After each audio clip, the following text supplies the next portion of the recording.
Hello everyone, Stasis here, back with some more Metal Gear Solid. Wrong button. So yeah, tonight we're going to finish Peace Walker. Oh, Natalia, hello. You're early tonight, or today. Is it like 12 AM for you? Me, I'm fine, I guess.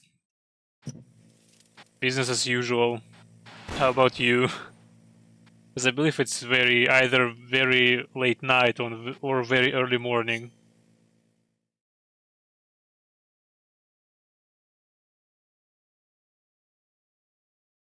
Because of this damn time zones.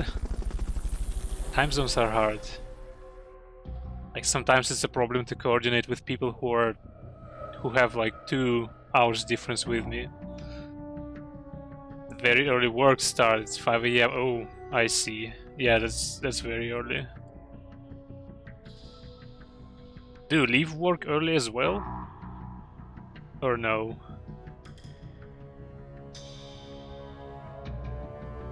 Because it would be nice to get early and to get to work early and leave early as well.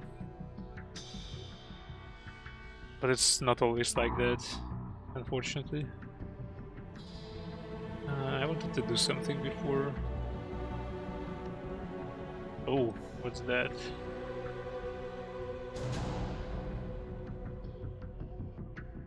Okay, I see.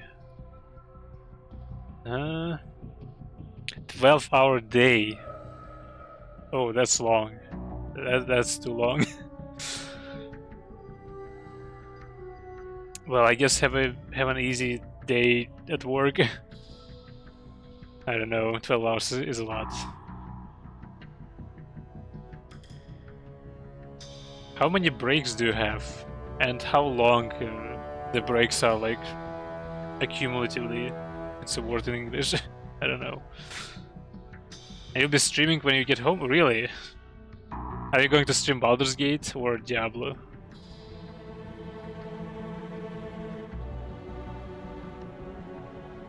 Okay, I wanted to do something and forgot what it was. Probably stream the damn game. So yeah, we are at the very end. Over the weekend, at night, I've grinded a bit to get a secret ending. Diablo tonight. Oh, Sirparoli, hello. Which one? Oh, you mean Natalia?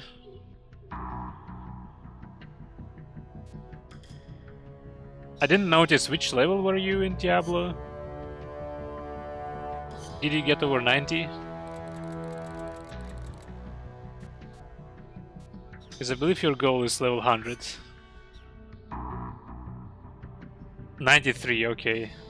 That's much closer to 100 now. 7 to go, yeah. And what is next? Will you just leave Diablo for now? Or you will do something else? Did you consider to do a hardcore playthrough? Or hardcore character?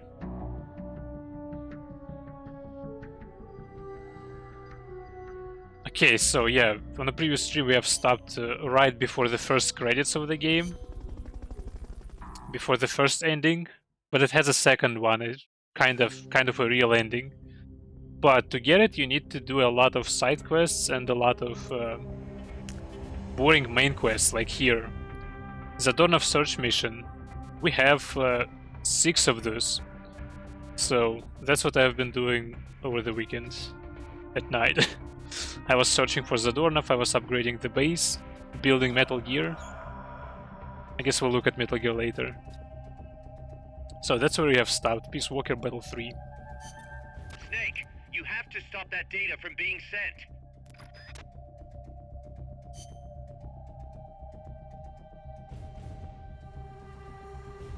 sent. There are few hard bosses, so you want to get the gear to do them.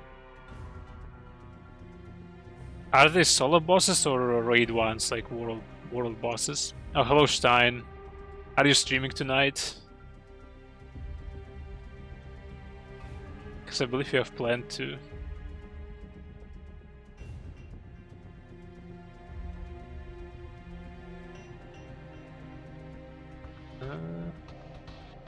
Okay. So we need a battle gear. Here we go. Probably need some rocket launchers. Like Stinger and Carl Gustav. Just got home, I see. Solar group up.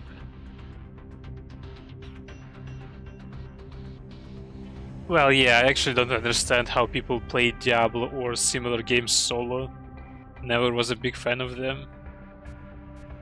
Like, I've played Diablo 1 on the first PlayStation, but only in co-op. It was too boring to do it alone. Don't need other people to finish the content. Oh, I see.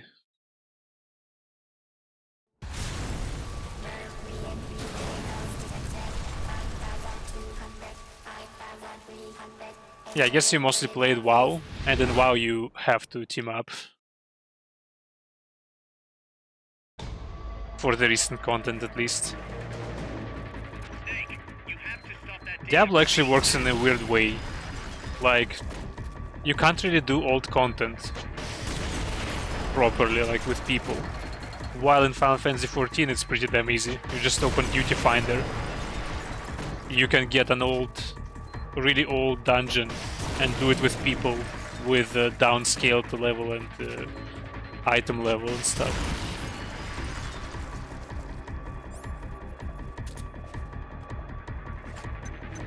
They've okayed the request for support. Oh yeah, I believe They're Stein was sending supposed to get forward a orders as we speak. some kind of a repairman.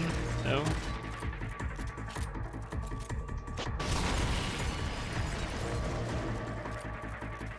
I probably would be too impatient to wait for someone to fix my stuff. I probably would open it myself. And take a look, probably fix it. Because RMA where I live is not that great. Like, it exists, it works, but takes a while to get stuff repaired, sent back. Hoping he comes by this week. Oh, I thought he was supposed to come at Sunday. Oh, hello Meta. Thank you for joining. I've seen you have been doing some interesting RP stuff. With vampires and such. But I'm not very good with French, unfortunately. It will happen on a weekday. And it's not scheduled, I guess. Wasn't home, yeah, I see.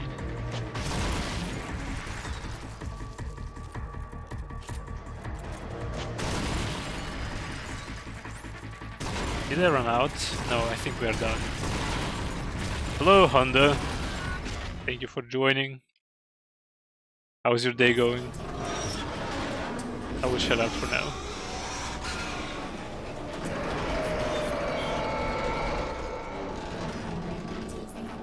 My day is fine. Business as usual. Monday to Friday. That's a pretty wide range for just checking a laptop.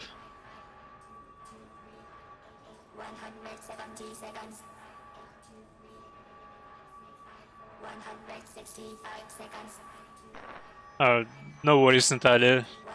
Do what you have to. How is game? It's almost done. Game is... I think it's one of the most underrated Metal Gear Solid games, because it was a PSP game, unfortunately.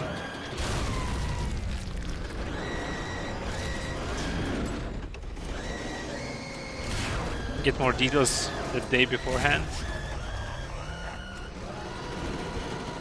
Yeah, it would be funny if the guy would like appear unannounced.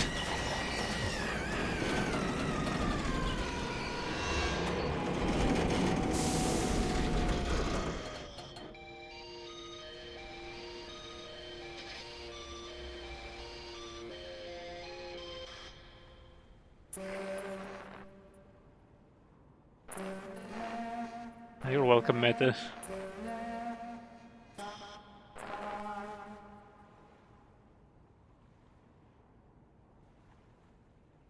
Do you have just a regular Wi-Fi or some mesh system or whatever it's called in English? With mesh amplifiers and stuff? No, it's Strangelove, Otakon's father wife. Otakon's mother, I guess. I think it's the first wife of his.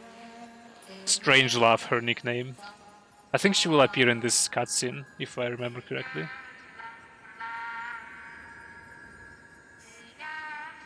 But yes, Strangelove is present only in this game. There are mentions in Phantom Pain, but it's like very slight. Boss. That voice.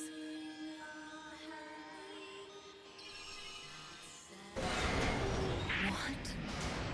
What's going on? That song. Boss. Is that you? How in the...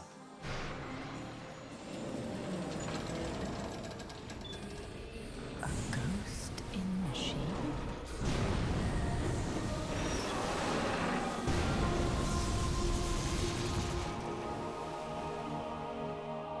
She's drowning herself to stop the transmission. Look!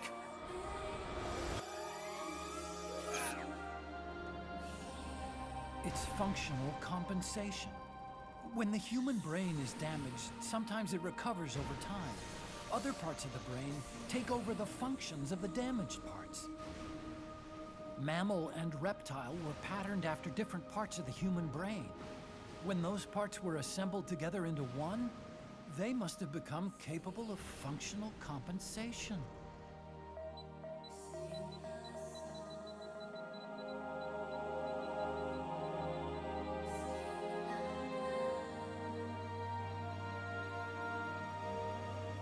Her memories remained with her.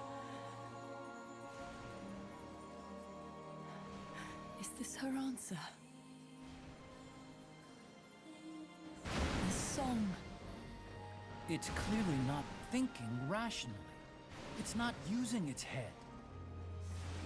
It's using its heart. This is the fate she chose for herself.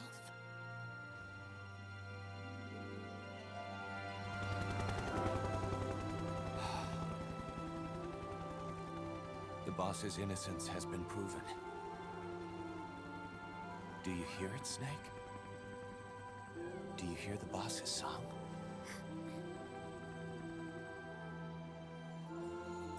You saw it, didn't you? When you went to space, that there's beauty outside of battle.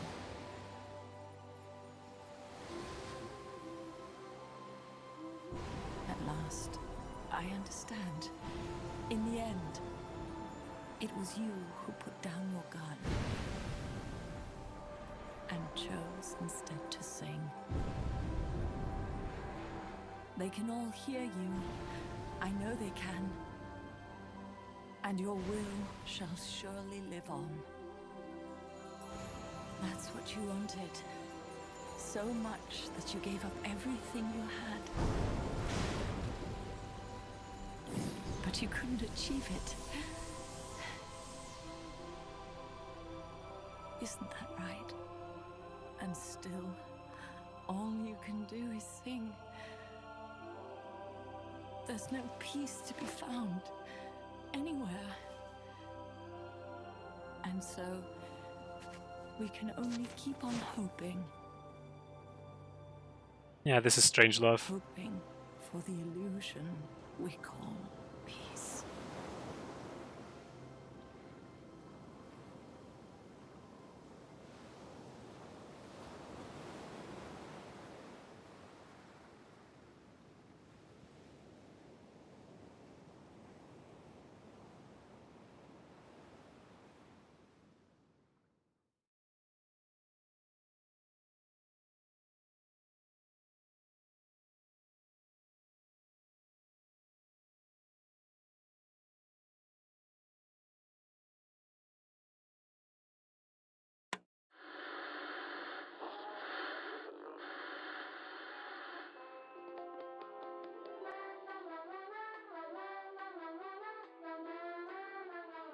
Oh, Resident Evil 2 Honda. Is it the original one or the remake? And yeah, those are the first credits of the game. But there is more stuff to do after that.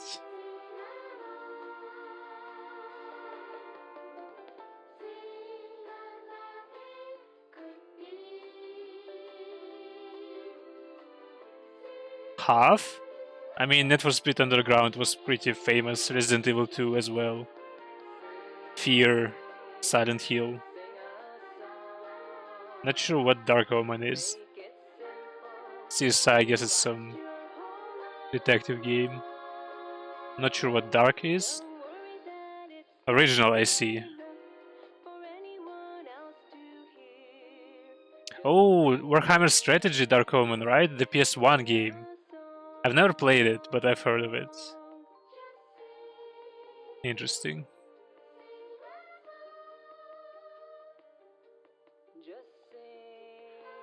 Yeah, I have also considered to play through Silent Hill trilogy this October.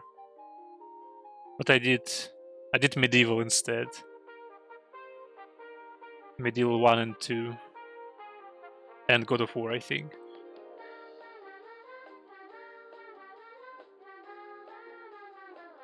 They're all full screen? Have you tried borderless gaming?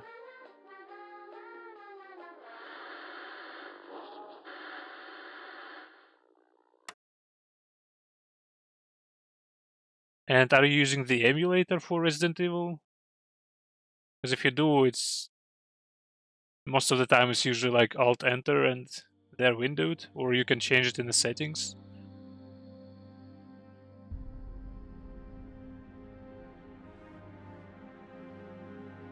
I have streamed a game, Death Rally, 2 weeks ago, I think. And borderless gaming actually didn't help with this one. But this is a really old game. Weird PC port, I guess. Well, probably it wasn't a port, but it's like a really, really old one.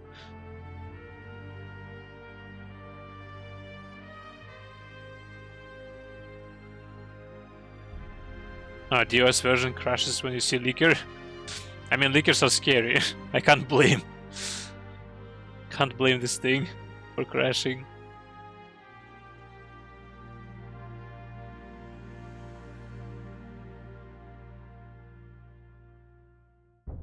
And by fear, what did you mean? Are you going to do the expansions for the first game or Fear 2? Because I think first game had like 3 expansions, kind of like Half-Life. Oh yeah, this is a pretty good song. Incoming.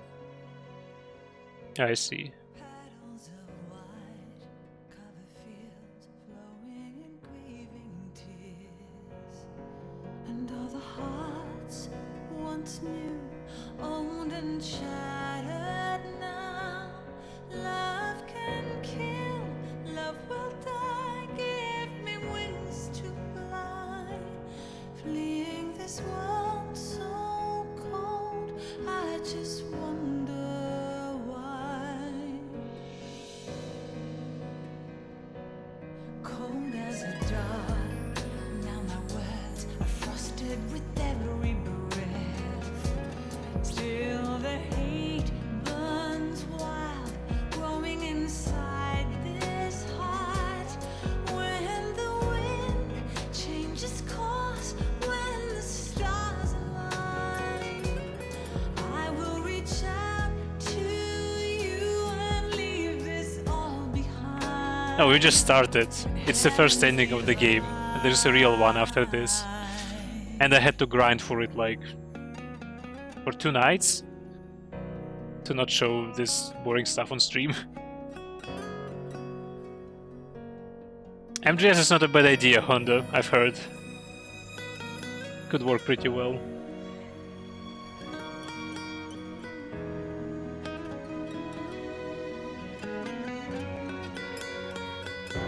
When heavens divide, I will see the choices within my hands. How can we ever protect and fight with our tiny souls? Let me shine like the sun. Some games are quick. True. But this is actually not the quickest one if you don't know what to do, if you play for the first time. For a few years after this game came out and I finished it, I didn't even know there was a second ending, because I'm not a fan of the grind. Then I can see a face that I long to see. And for you, only you, I would give anything, leaving a trace for love to find the way when heaven's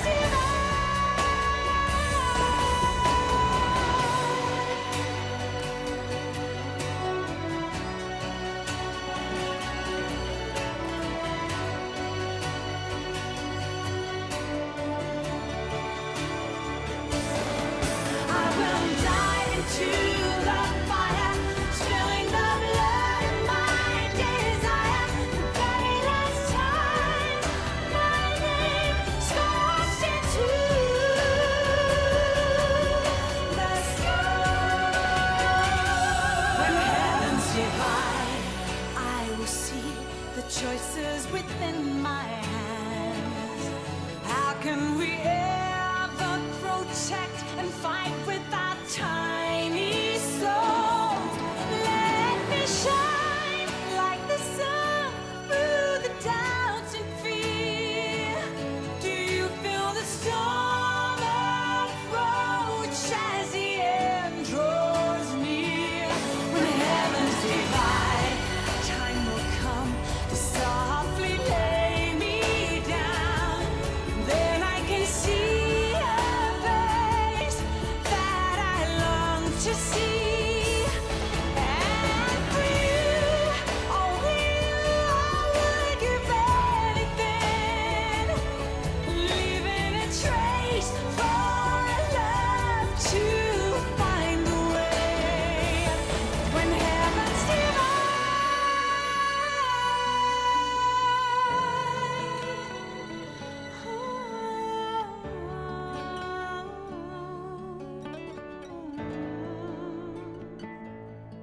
And for you, only you, I would give anything, leaving a trace for love to find a way when heavens divide.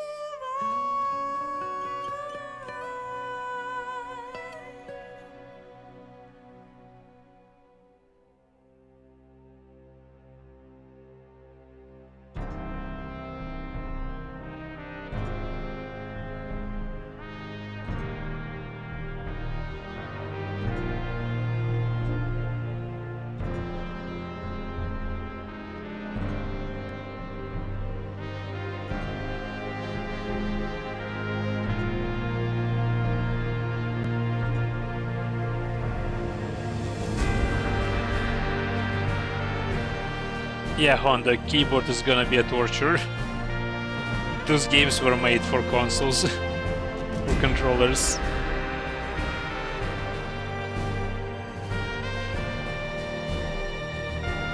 Like, I have looked up the control scheme for keyboard for Metal Gear Solid 2 in Master Collection that came out recently, and I don't understand who designed it.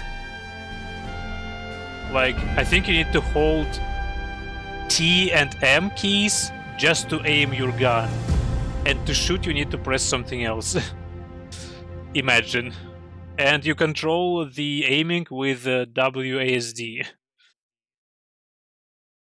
That's not good.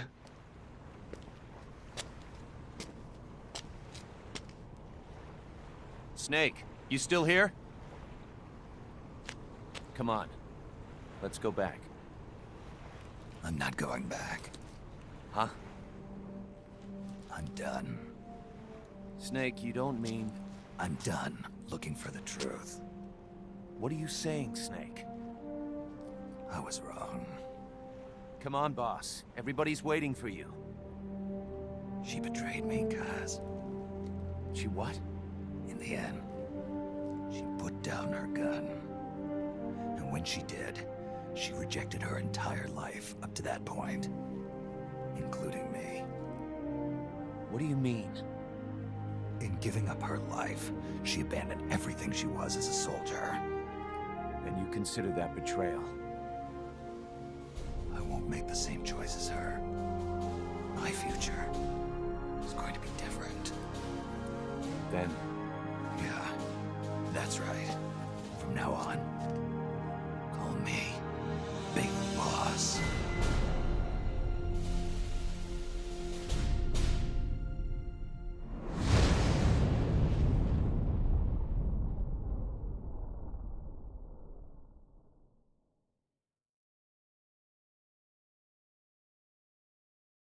Right.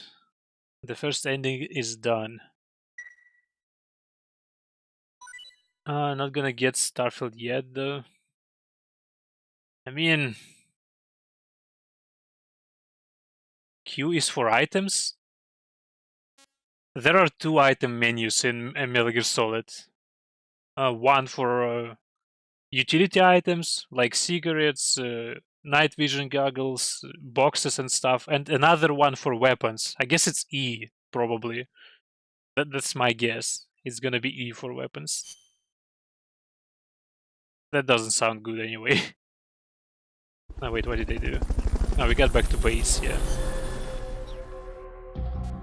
So, I believe we were supposed to get a cassette tape after this ending. Yeah, I guess that Age of Empires is gonna be on Game Pass because it's a Microsoft-sponsored game. I actually have Age of Empires 4. I pre-ordered it, and barely played. I have finished England campaign, and that's it. Barely played, unfortunately. I wanted to get into multiplayer, but it takes a while to get used to the meta. Meta is changing all the time to get good and stuff.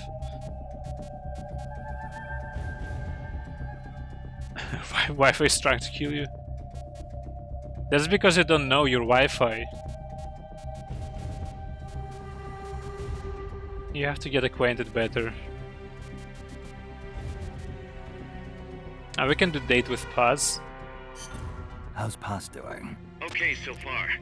Still shocked about being lied to by Zadornov, but she's actually getting along great with the crew here at Mother Base. Really? That's good to hear. Still, it's gotta be depressing for a girl her age to be cooped up on an offshore plant all day, even if it is only temporary. I bet she'd love it if you took her out somewhere once in a while. Alright.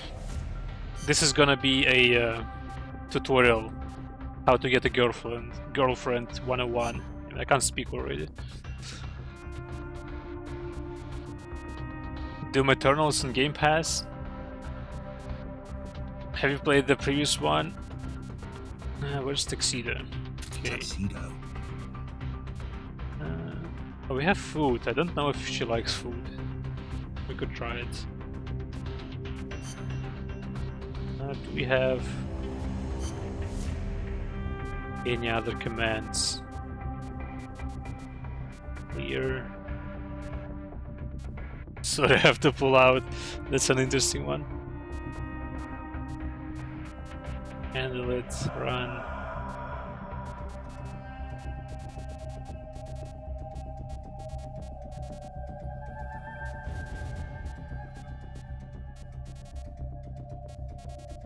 Yeah, people say Modern Doom is actually not bad.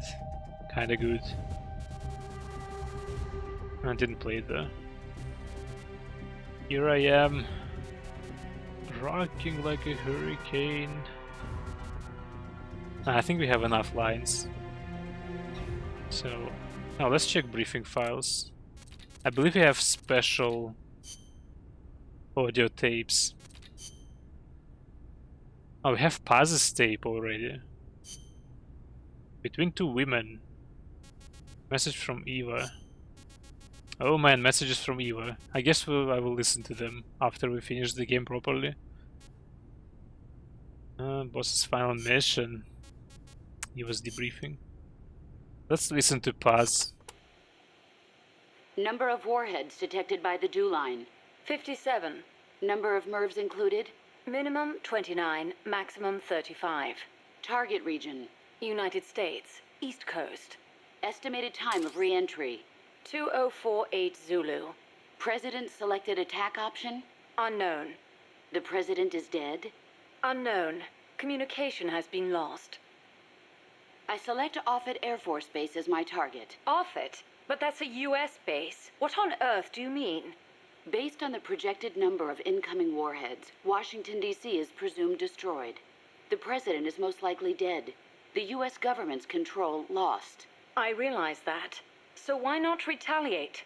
With both sides destroyed, global anarchy would ensue. Recovery would be difficult.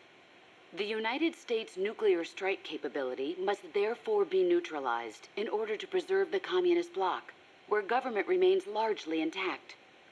You're siding with the enemy. You can't be serious. Tell me, how do you define enemy? There are no borders in this world. The same conclusion again and again. Where is the flaw? All right, let's try something else. Commencing test. Understood.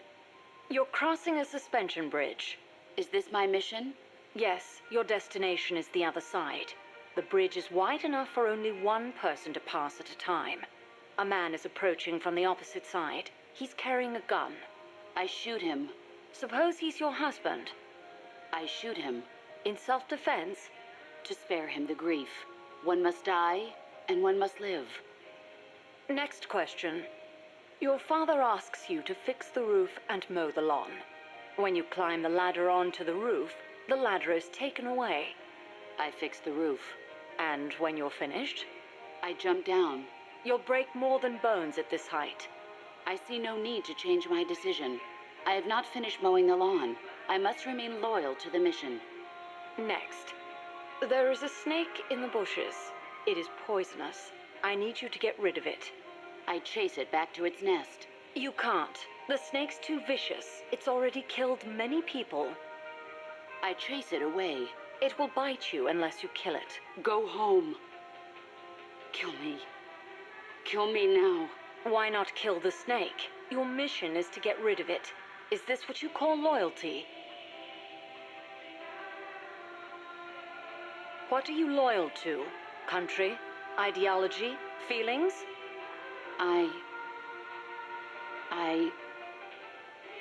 am loyal to myself. Who's there? Who's that? Intruder!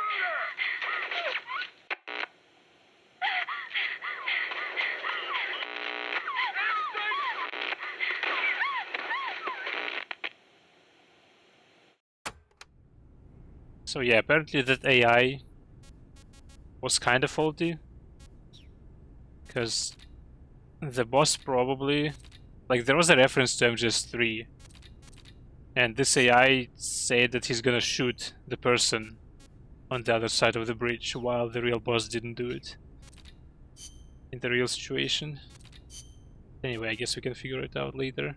Oh, Cecile, wait. Does she have my favorite call? Not call, audio tape.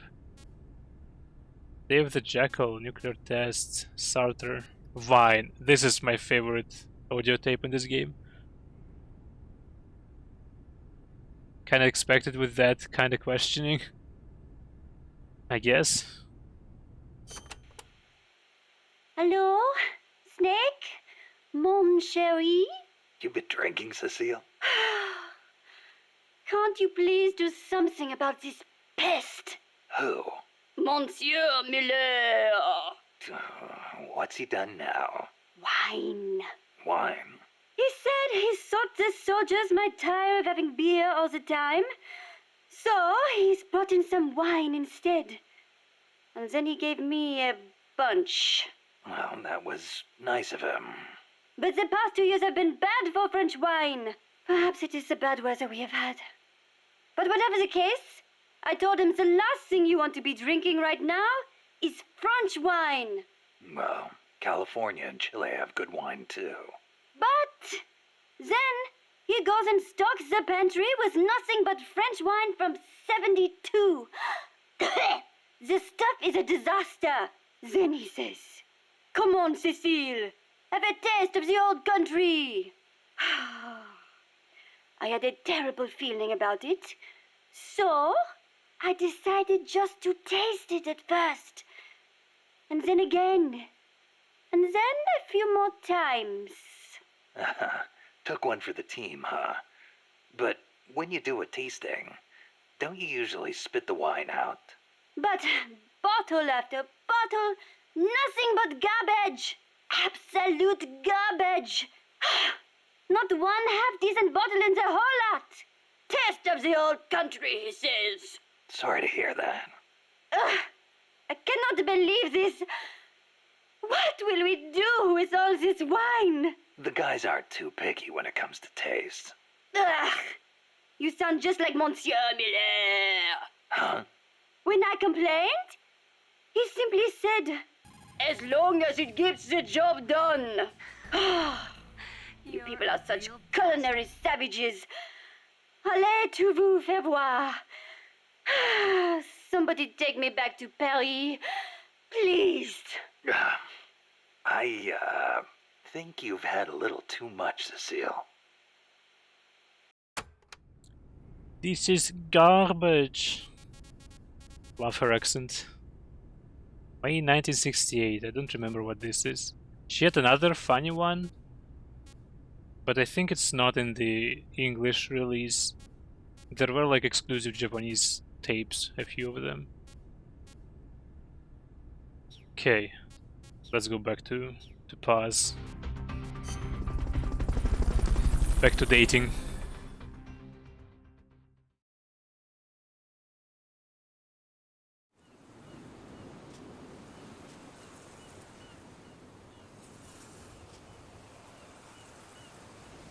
So yes, to impress a woman, you need a nice suit, a tuxedo, for example. So... Oh, she's ignoring us. I guess you need to greet her first. I don't remember where the greeting is. Peace. Peace. She liked it. You have to choose the right words. Meow meow meow.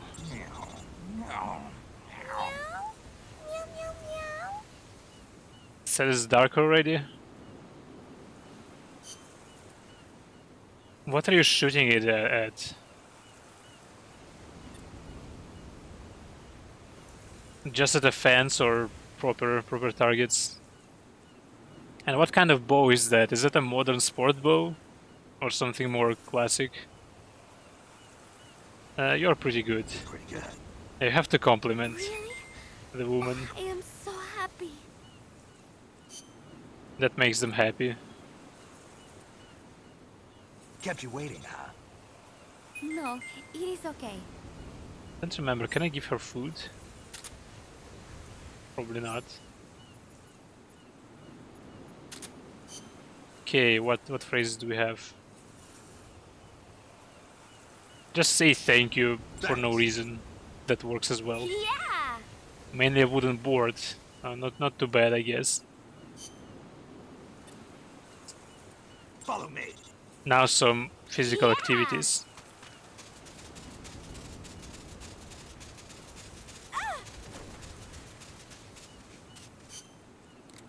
After the fall, you need kinda support her. Impressive. And she liked it. That's a bad choice. Yeah, okay. I like it.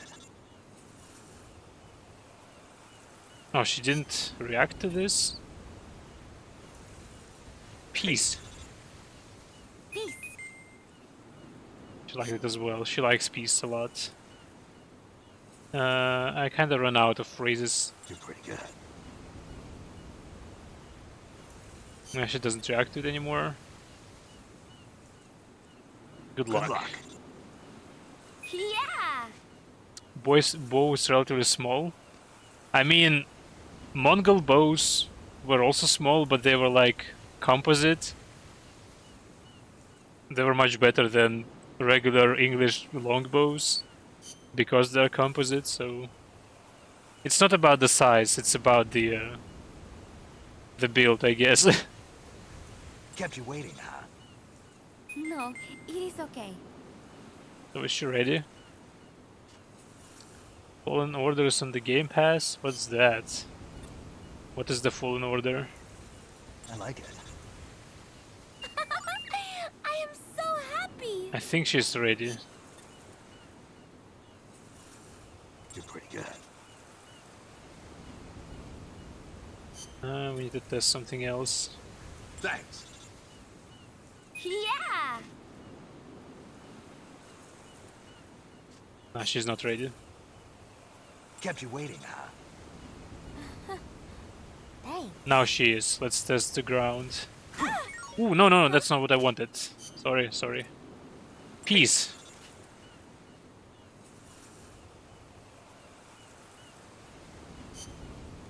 Oh well, I guess it's not that good. Meow, meow, meow. Is she good? Is she good to go? I like it. Oh, this Souls-like. Okay, let's get done with her. Room for one more? So that's how you get a girlfriend. You gotta get a nice pink box.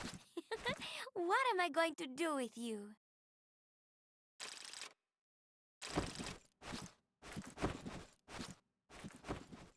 And she's not underage, by the way. We don't know about it yet, though. It's gonna be revealed later.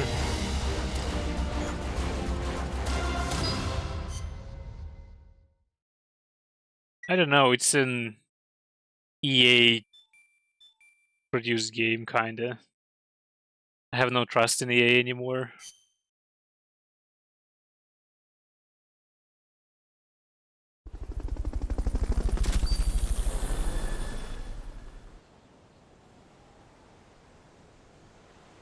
So we got stun grenades. And now do I have to do management? I kinda have to.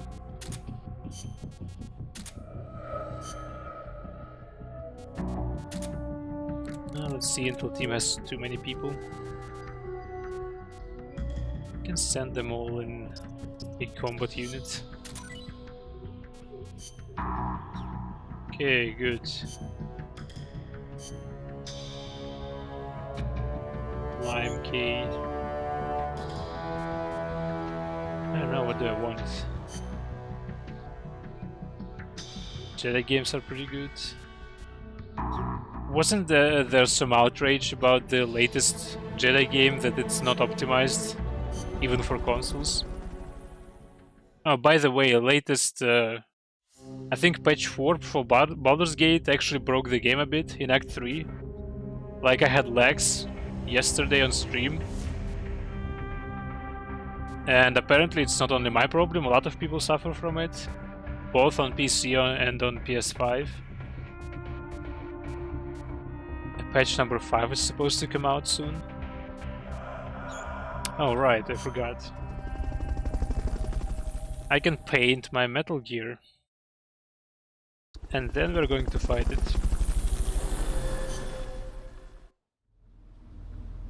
Yeah, that's the Metal Gear I was building off stream. And we can change the paint. We can make it pink, I believe.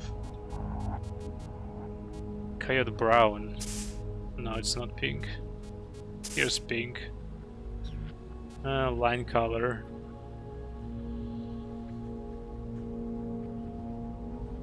Haven't played that. I see. I don't know what goes well with pink. White. Salmon pink. Nah. Red, orange. What color did I use before? I think it was good enough. Purple. I think white was okay.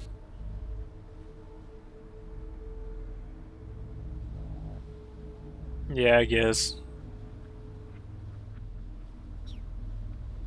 But yeah, lag was very noticeable, even in places where I didn't have lags before.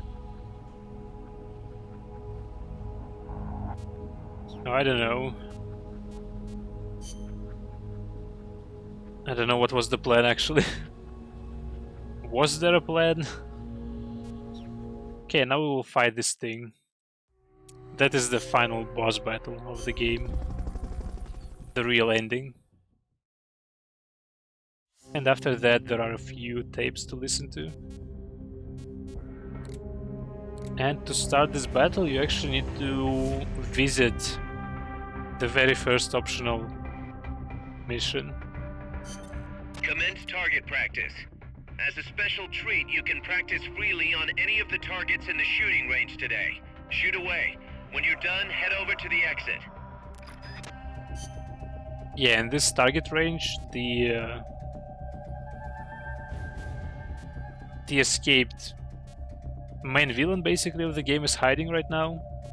And you are not supposed, like, you don't know it when you play it for the first time and not using any guides. Like, a lot of people couldn't unlock this extra mission just because they couldn't find this guy. Let's take a battle dress. Combat. Oh, if today's stream goes well. I mean, why wouldn't it go well?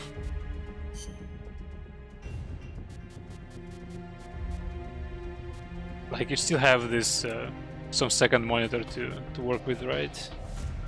Stun grenades, regular, we don't need it. I actually could try to use anti-tank mines, but it's kinda... I think we're good. We have food. Yeah. Let's get started.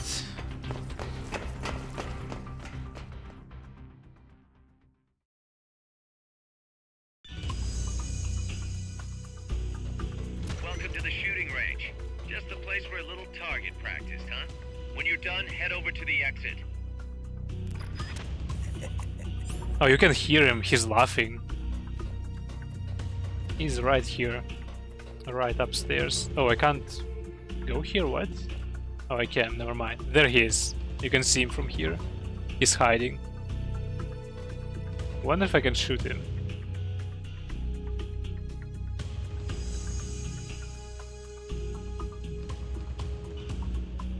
I mean, what do you need to see on your stream? A chat? You could use a smartphone for this.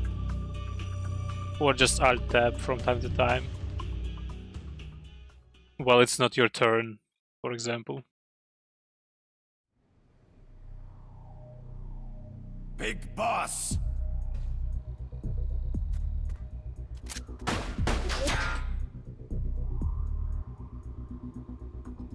My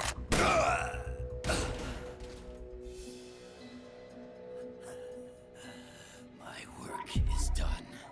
What are you talking about? V for victory! Rocket, peace!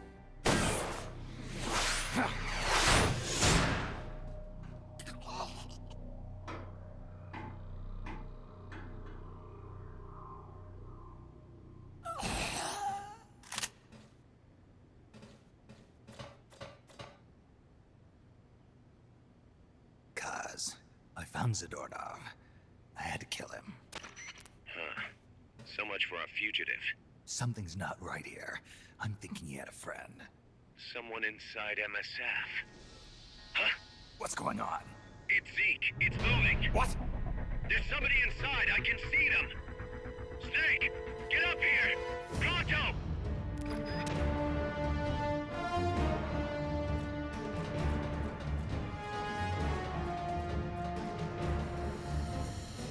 Amazing wall.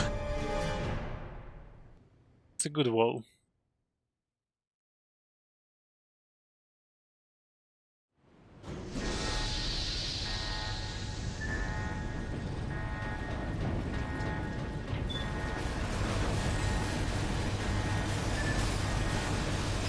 Metal Gear.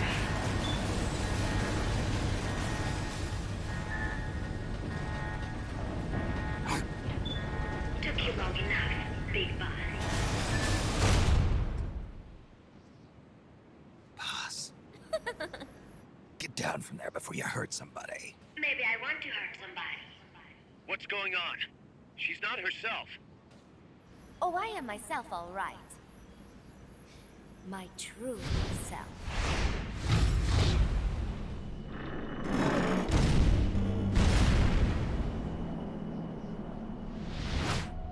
Kaz, shut that thing down. I can't! The controls aren't responding! Then how's it moving? I made some modifications. This machine was meant to have a human pilot. Modifications? Kaz, what are you... Never thought I'd be into machines, huh? Then Zadornov's escape was a diversion. Kaz, what are you doing? I'm taking it back. Taking it back? Where? To our leaders. To Cypher. Cypher? This weapon is Cypher's creation. Kaz, get down from there! Do not call me that. I am Pacifica Ocean.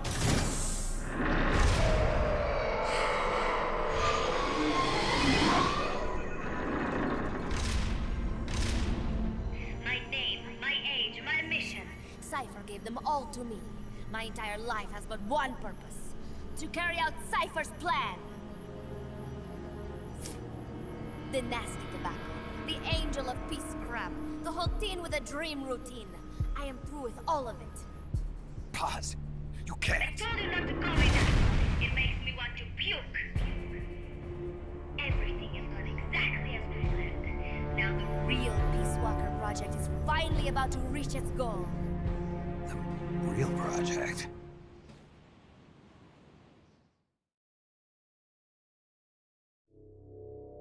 Once upon a time, there were two young men who idolized a hero called the Boss. One day, they suddenly lost the point of origin. This Cypher, that was like a mother to them. Unable to come to terms with their sorrow, they each decided to carry on the will of their hero. But they could not agree on what that meant.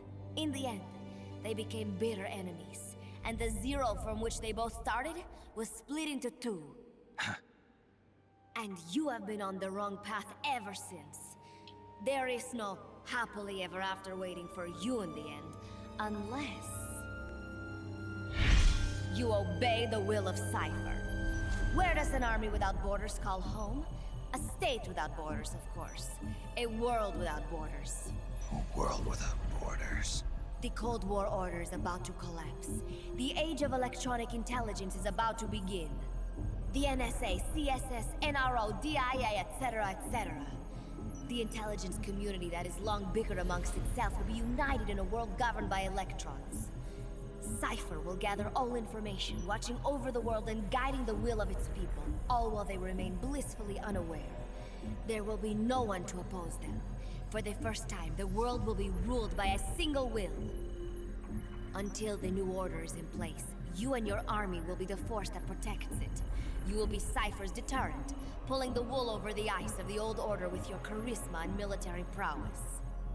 Accept our offer, and we will allow you to retain control of MSF and Zeke. That's an offer. The boss threw down her gun, and with it, her life's calling. You, her disciple, have never been able to do that. You are too afraid to let go. I was made to fight. I am a gun. Is that so? Then what do you call this? Is it a gun too? You are a lousy liar.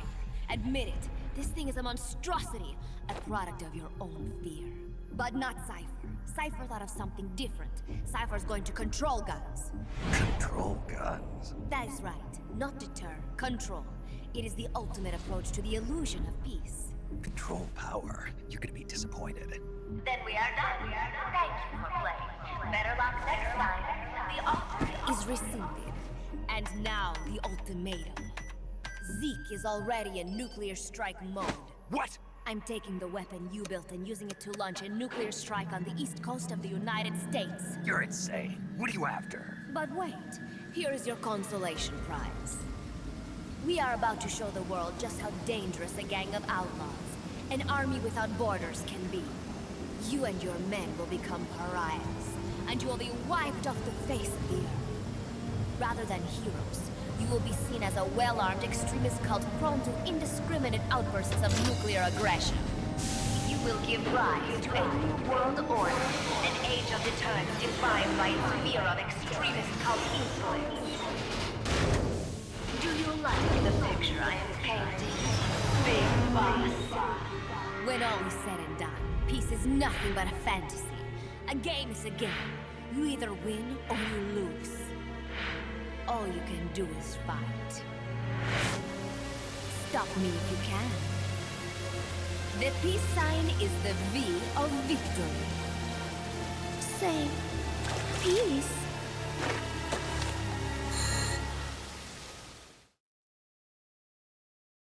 So yeah, she's naked not because Kojimbo is a pervert, but because reasons.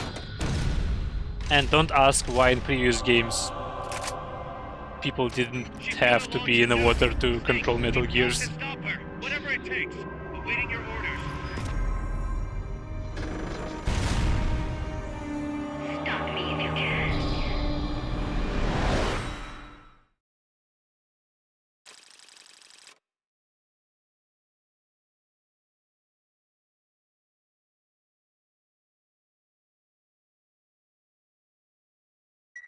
No, she's not hard. I did not finish building this thing. I did bare minimum. You can make this fight pretty damn hard, but you have to grind for it yourself. Probably also that. Probably also that, yeah.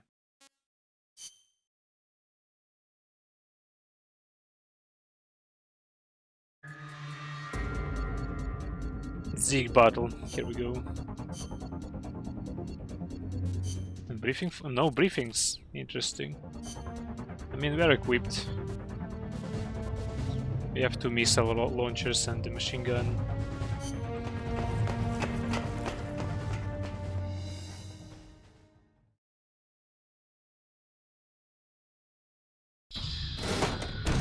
For a first Metal Gear Solid game, Kojima actually had a military consultant. She's gonna launch a nuke. And he asked him at some point, like, Whatever it takes. can a person defeat a tank? A military advisor said that no. He can't, no one can beat a tank, like without this special equipment. But Kojima said, no, F you. Snake will beat a tank with a grenade. And so, that's how you have a tank battle. Tank fight, I mean, in a first Metal Gear Solid game. Oh, I missed. She can launch that nuke.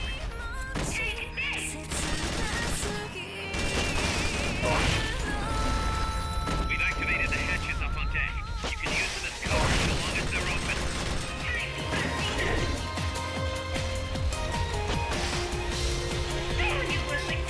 I missed again, right? Yeah, I did. What the?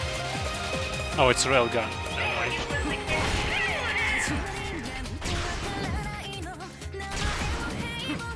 Cover!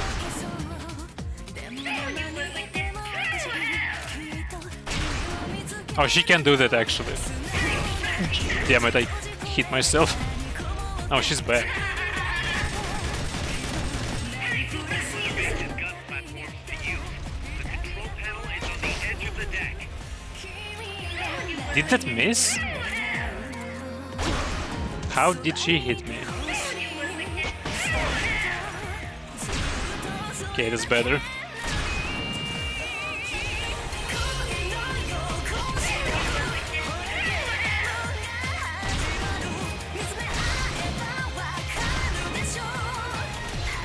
She's gonna jump. Let's order some equipment. Whoa! Yeah, she tried to stab on Snake, and she did successfully.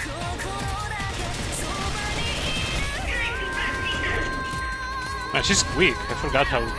No!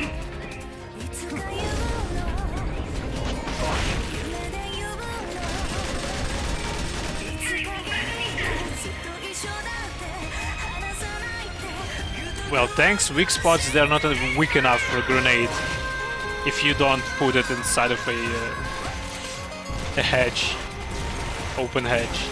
And that's what you do in first Metal Gear Solid actually. You throw a grenade in an open hedge.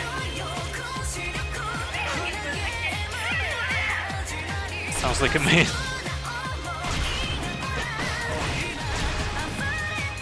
I removed only one health bar.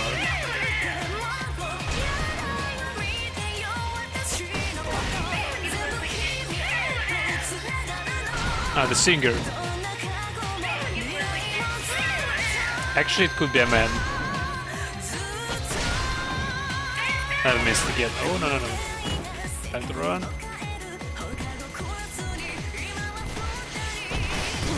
Damn it, that was a mistake.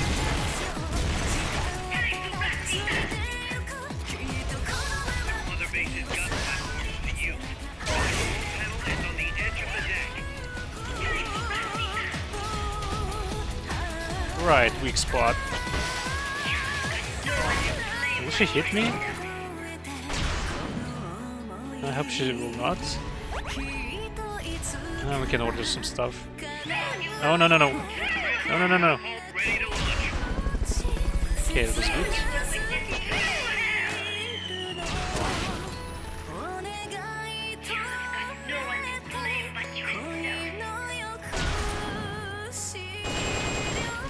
Damn, the recoil on that thing.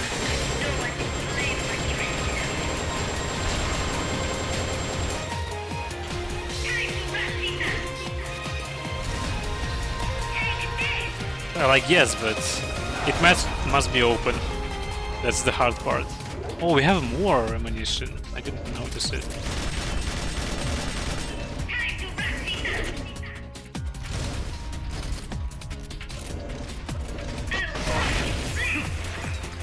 What is she doing?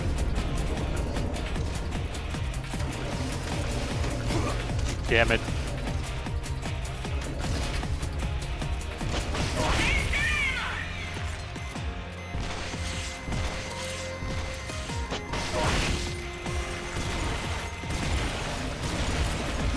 Nope.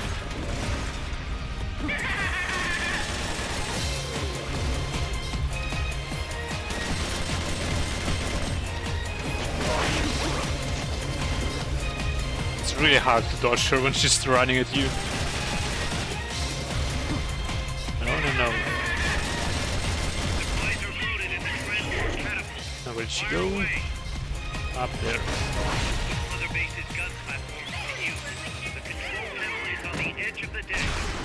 Oh, control panel, you say.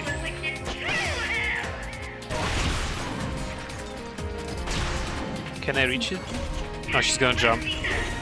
She jumps back. That was too slow. Ooh, that's a lot of stuff in here. I didn't notice before. Oh, she got back. I've missed, most likely. Did I press it?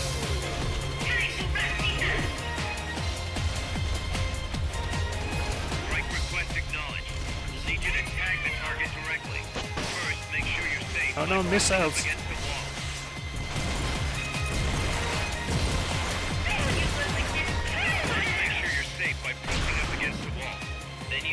Oh, I can use targeting. Why didn't I think of it earlier? What is this timer?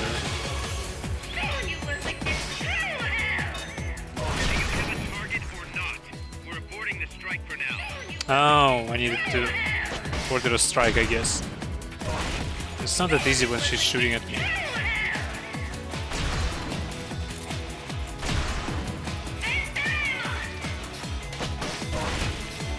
No, no, no, run!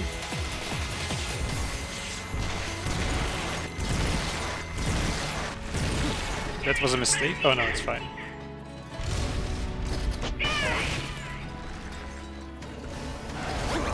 Damn you.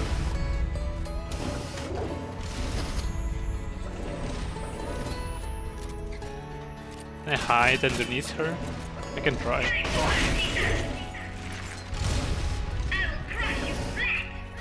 Nope. Don't.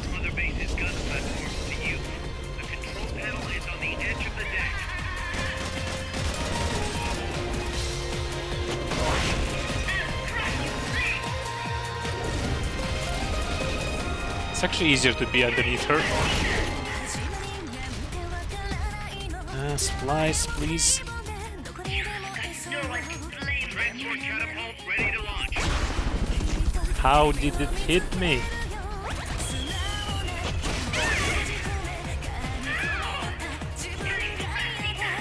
She also wonders how. Is she gonna run? No.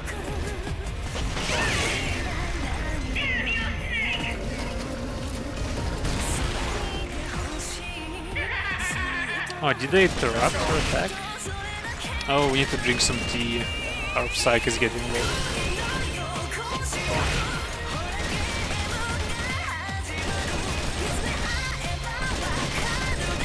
Missed.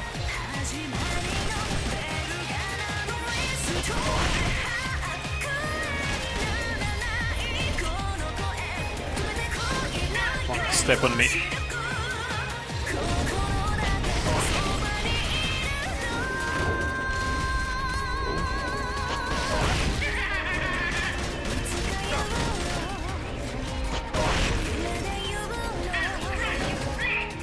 Nope, he won.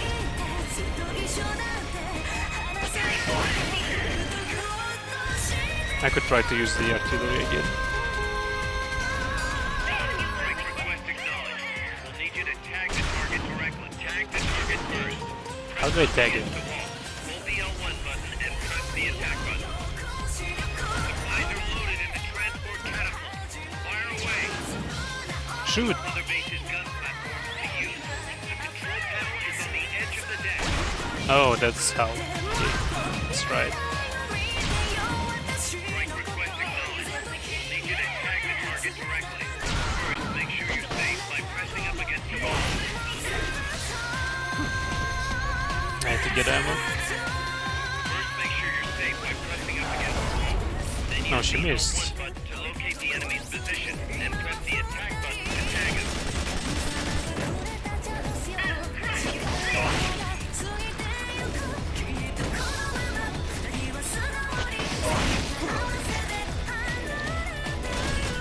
No. Don't.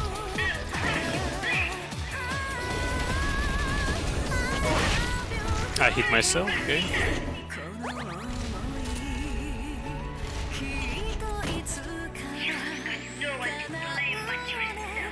Strike request acknowledged. We'll need you to tag the target directly. First, make sure you're safe by pressing up against a wall. Can't target her. First, make sure you're safe by pressing up against the wall. Then use the L1 button to locate the enemy's position. And I need to wait. to tag him. No? Locked on target. Fire. Oh, we got her. It really worked. She's almost down, actually. Not over yet, Snake. Why not? Oh, she broke the artillery piece. Snake's getting distracted by the gun platform. Now's your chance to attack. My guns are not big enough without this platform. Oh, we got her. Okay.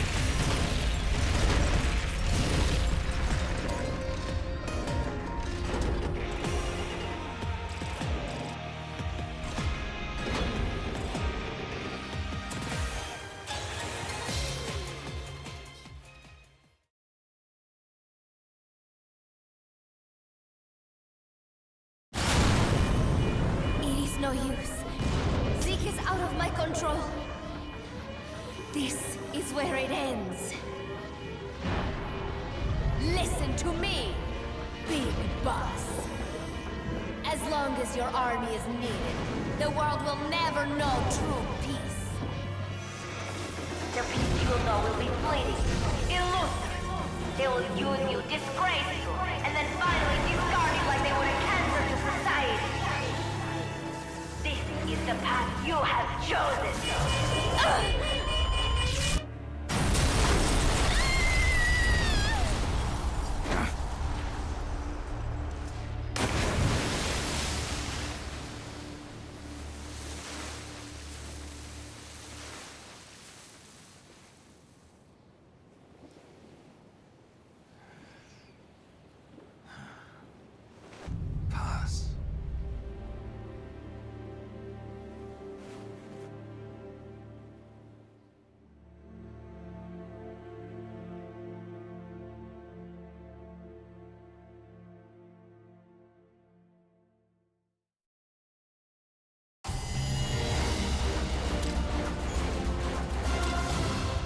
Outer Heaven trophy.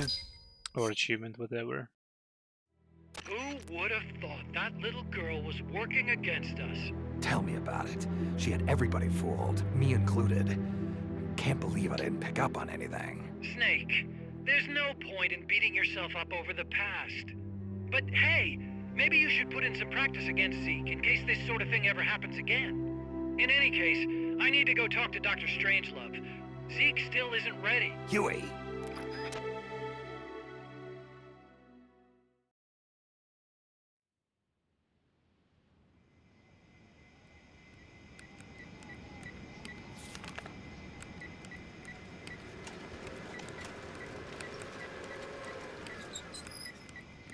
How's it going? How's Zeke look? The attitude control AI had a backup, so it should be able to walk. Really? Well, that's good. Beyond that, it's up to the creator. Stop! Don't come any closer, Doctor. There's something I've been meaning to ask you. Do you despise me? Doctor, are you asking me out?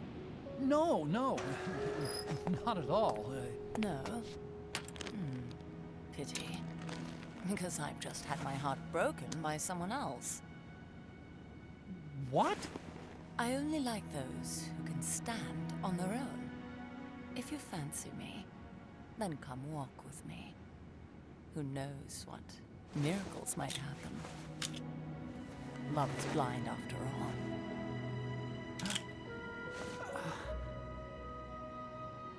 Take your time. I'll be waiting.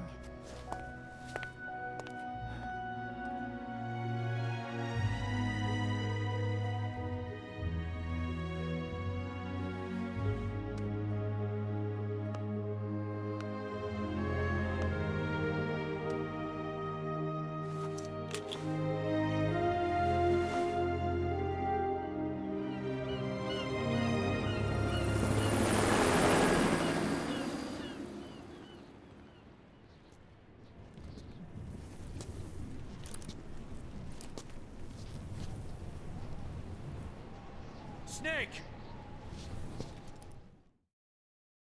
No, not really. I just finished the boss, and we had a scene with Strangelove and Huey, Otacon's father. How he asked her out, kinda, but it's more like she asked him out. For no obvious reason. She's not dead yet. That name Paz mentioned at the end, Cipher. It's a code. It means empty. It also means... 0. A world of electronic intelligence, built on codes. And at the center of it all, a 0. Cuz. Look, boss. I owe you an apology. Hear me out, okay? Sure. I knew Paz and the professor. I knew who they really were all along. Cuz. I used them. I suppose you were the one that brought them to Columbia in the first place, huh? Guilty as charged. Paz wasn't just CIA, you know. She was working for the KGB, too. And for this Cipher group. In other words, she was a triple agent. You knew all of this? Wait, let me finish. Listen. MSF never would have gotten this big if it weren't for them. This mercenary business we built. Someday it's gonna be a new driving force in the world economy. Is that your goal all along? The Cold War's not gonna last forever. Sooner or later it's gonna give way to an era of regional conflicts and terrorism. A paradigm shift from counter-communism to counter-terrorism. In the new age, armies won't be tied to states, and war will become a business. We'll be a valuable commodity. There'll be clients all over the world who need our services. MSF is only the beginning. What we're creating here is a revolution in itself. Am I right? Cuz. It's not going to be that easy. What do you mean? This whole Peace Walker thing has left our mark on the history of the Old Order. We've put ourselves on the radar of intelligence agencies and governments east and west. The whole world probably knows about us now. Including that Cypher outfit. We've let ourselves interfere with the times, with the Cold War system of deterrence. We're an army without a flag. We weren't supposed to take sides in international affairs, but we did. I see your point. So what happens to us now? We'll be hunted. Not everybody's gonna be happy with us, huh? You're damn right. We upset the global military balance of power. And these people would rather our army without borders not exist at all? They're gonna come knocking real soon. There's no turning back now. We're a wrench in the old system of deterrence. As long as the times refuse to change, we're gonna make a hell of a racket. Then who are we gonna fight? The establishment. Anybody who tries to restore the old balance wants to snuff us out of existence. Which establishment? It won't be a particular country or ideology that hunts us. Who then? We are going to be fighting the biggest beast of all. The Times. 10 years ago, the Times rejected the boss and killed her. And now, we're the ones being tested. Will the Times erase us? Or work with us? It's gonna be a lonely battle. No good or evil. No winners or losers. Business will have to wait. The question we have to ask ourselves now is, can we survive long enough to see the 21st century? I'm with you, boss. We'll see how it turns out together.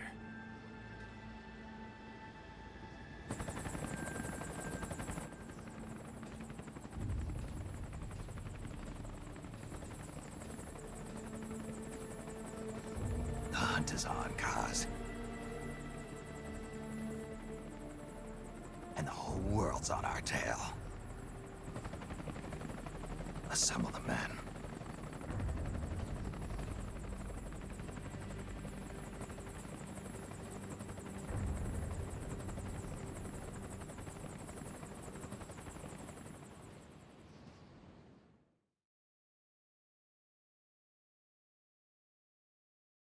So yeah, I believe now we will have credits.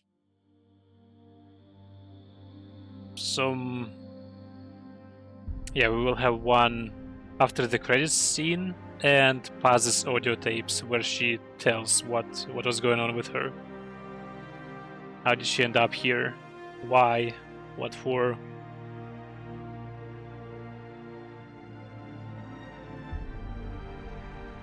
And these tapes are actually pretty good.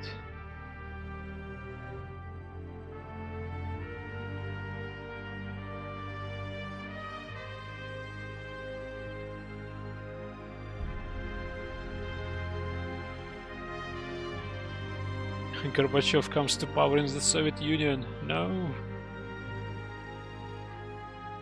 Yeah, there is some real world events in here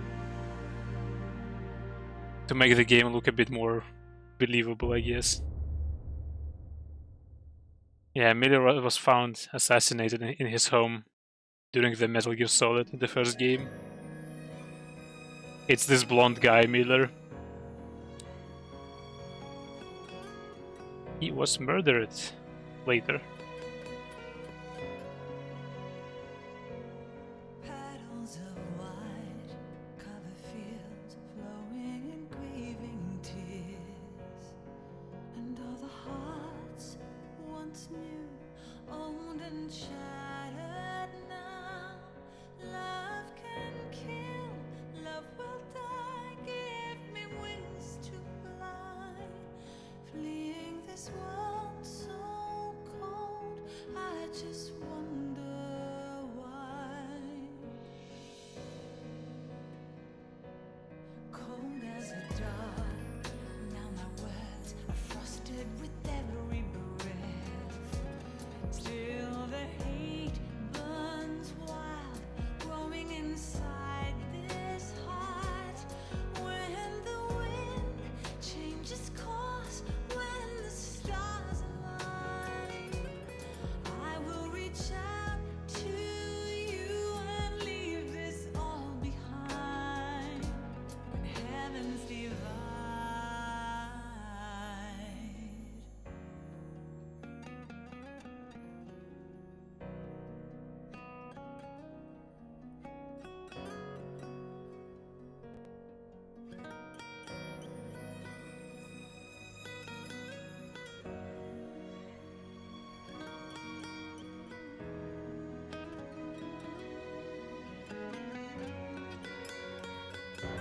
When heavens divide, I will see the choices within my hands. How can we ever protect and fight with our tiny souls? Let me shine like the sun through the doubts and fear. Do you feel the storm approach as the end draws near? When heavens divide, time will come to softly lay me down. Then I can see a face that I long to see. And for you, only you, I would give anything, leaving a trace for love to find the way. When heavens divide.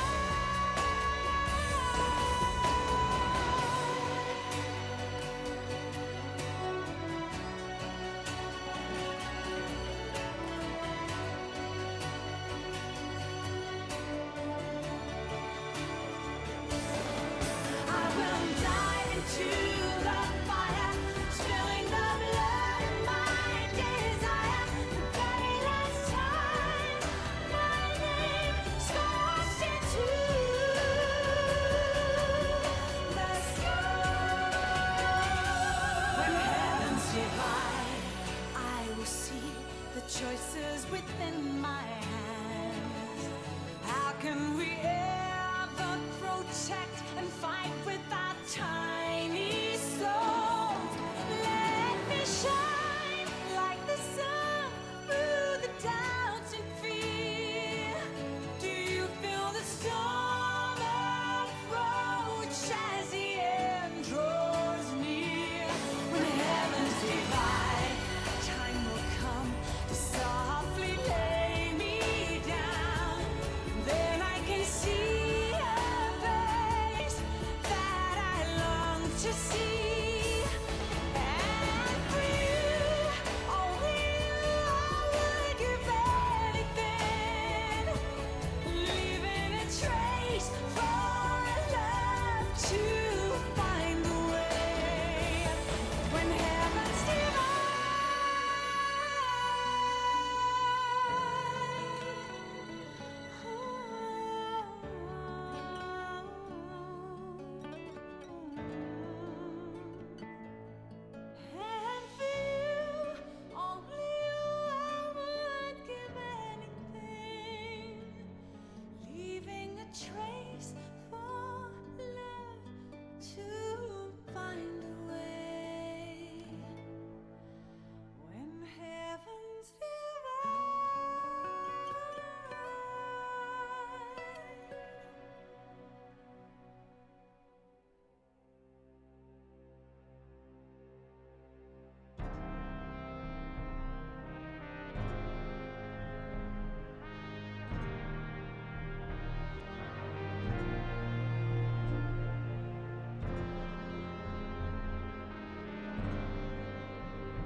We will forsake our countries.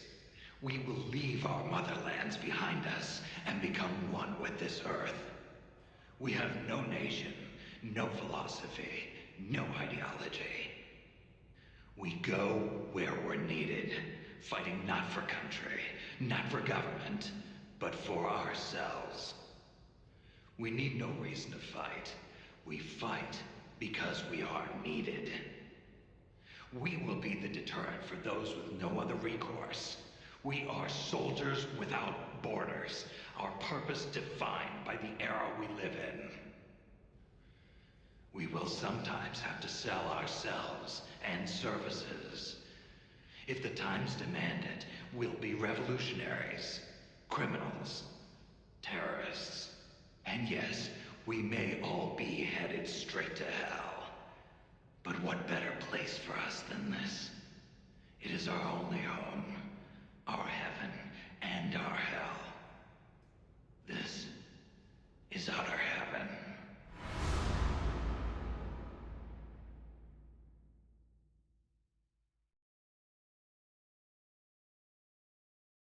So that's it for the main story. And now only the audio tapes left. I think I will listen through Paz's audio tapes, because it's like very relevant to the story. And maybe Eva's as well, but I'm not sure. Because Eva's tapes are also good, but they're kinda about MGS3. Partially. New people.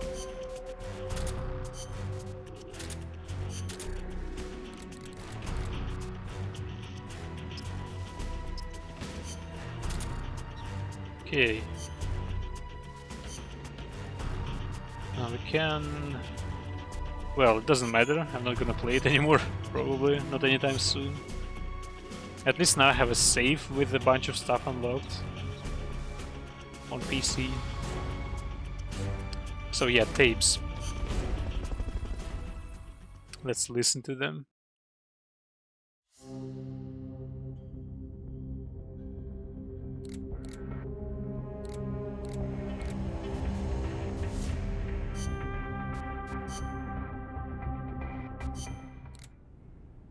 Pass.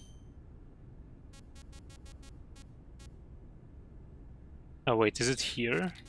Maybe it's data files? Don't tell me I have to unlock them somehow. Strange love. Oh no. I guess I have to unlock those tapes, maybe. Love? Oh, wait. Yeah, let's listen to Chico. It's also connected to Paz in some way. Hey, what's with all this sighing? You're not your usual self. Oh, Snake. Something on your mind? Huh? No, not really. Not, I guess. Hey, Snake. Girls are funny, you know? You can never tell what they're thinking. They're always doing their own thing. Maybe So they true. really are different from us men. Whoa, what's this about now? Chico, do you have a crush on somebody? No, it's not that. I just. What?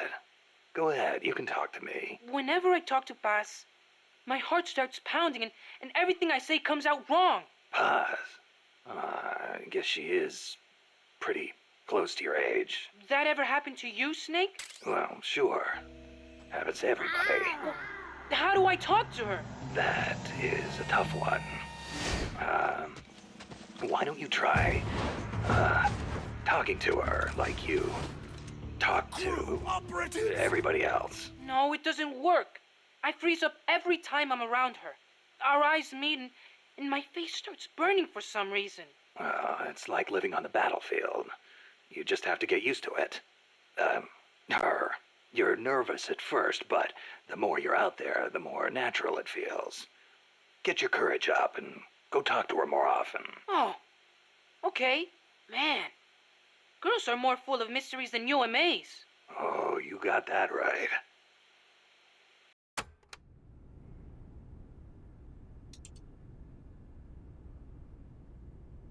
So yeah, Thanks for the raid, Beef. For people who have just joined, we have finished the game and listening to the optional tapes. That's it. Chico, I heard you saw Paz trying to sabotage Zeke before she activated.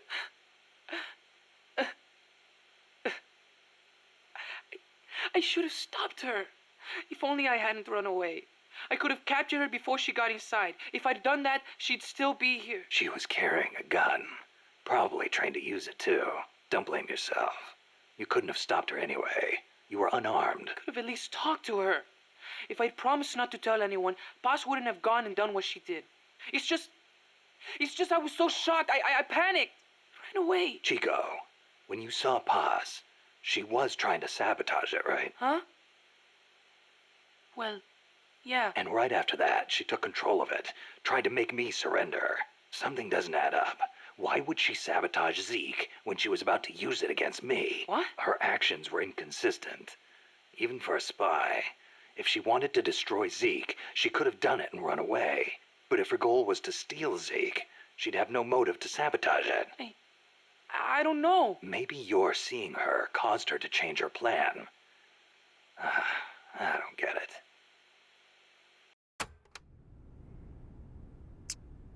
So yeah, Paz acted in a weird way. Even Snake noticed it, because he's kind of blind throughout the whole game. So yeah, again, thanks for the raid, Crimson. We are finishing. Yeah, that happens. Well, if I have the right tapes, I don't remember if I have to unlock them. I will listen to them for a while. Paz, Costa Rica, about herself. Childhood.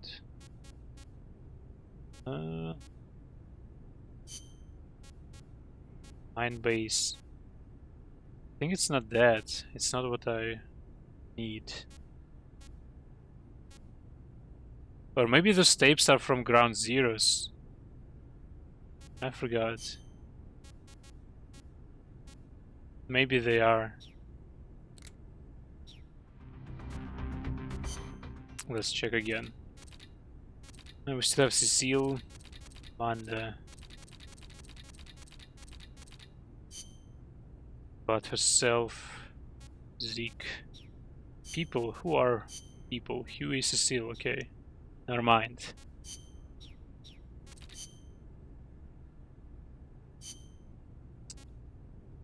Strange of memories.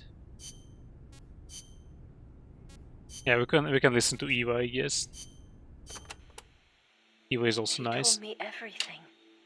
Why did she open her heart to me like that? At the time, I couldn't understand it. But now, I think I do. Snake, she wanted you to know the truth. She chose me to tell you. That's why she saved my life. I've lied to you so many times, but not this time. My orders from the government were to obtain the legacy and to eliminate everyone who knew the truth about what happened. In other words, I'm supposed to kill you.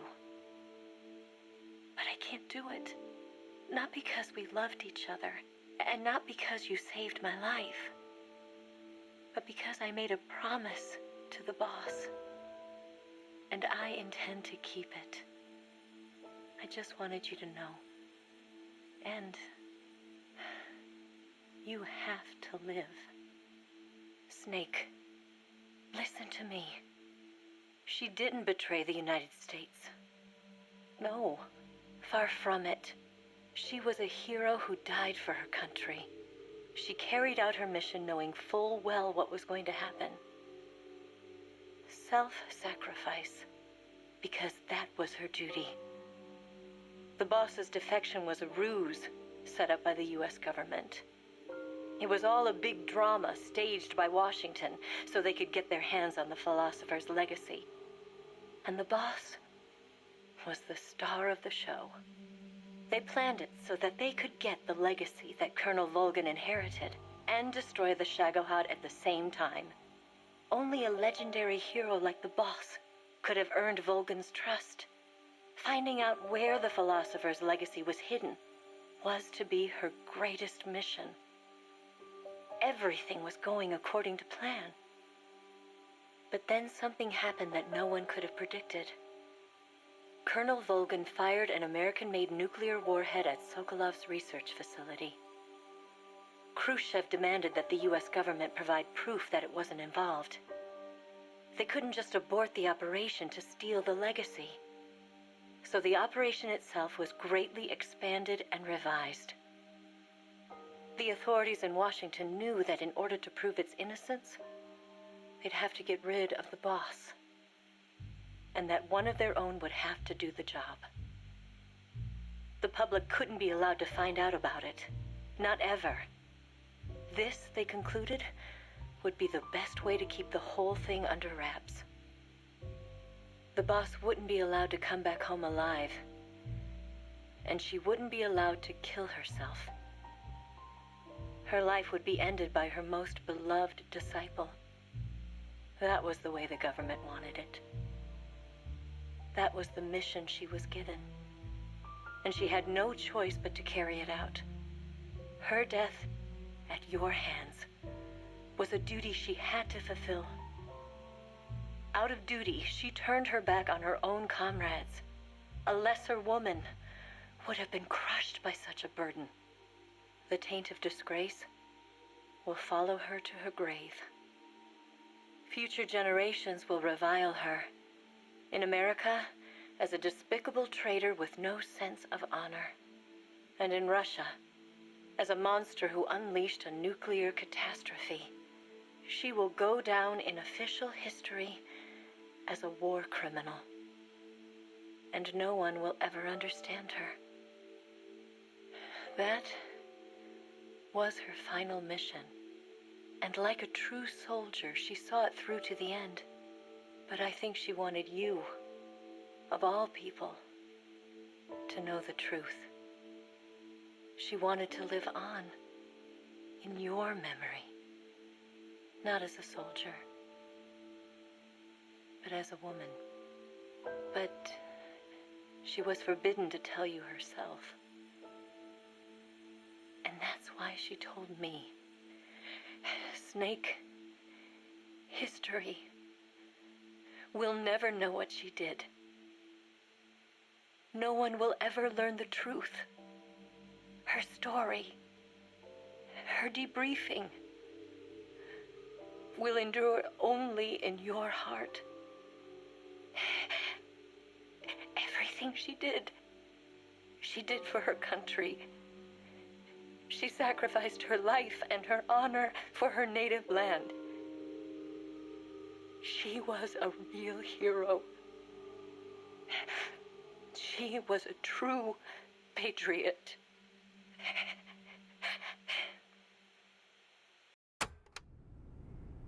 Hello, the beer Jesus. How's your GTA gig going on? Any news? Yeah, we have just finished the game, and I just listened to the audio tapes. Not much is happening. Oh, 7 sessions. Okay. Hello, Snake. It's been a while, hasn't it? I hear you've been causing quite the ruckus in Nicaragua. Nothing much to report from my end. The legacy's being put to good use. Or so they tell me. But enough with the small talk. There's something I need to tell you. You saw the photo that came with this tape, right? The boss gave that to me 10 years ago. I'm sorry, I should have told you sooner. I probably should have told you right away. But sending it to you hasn't been an easy decision to make. It's taken me 10 years.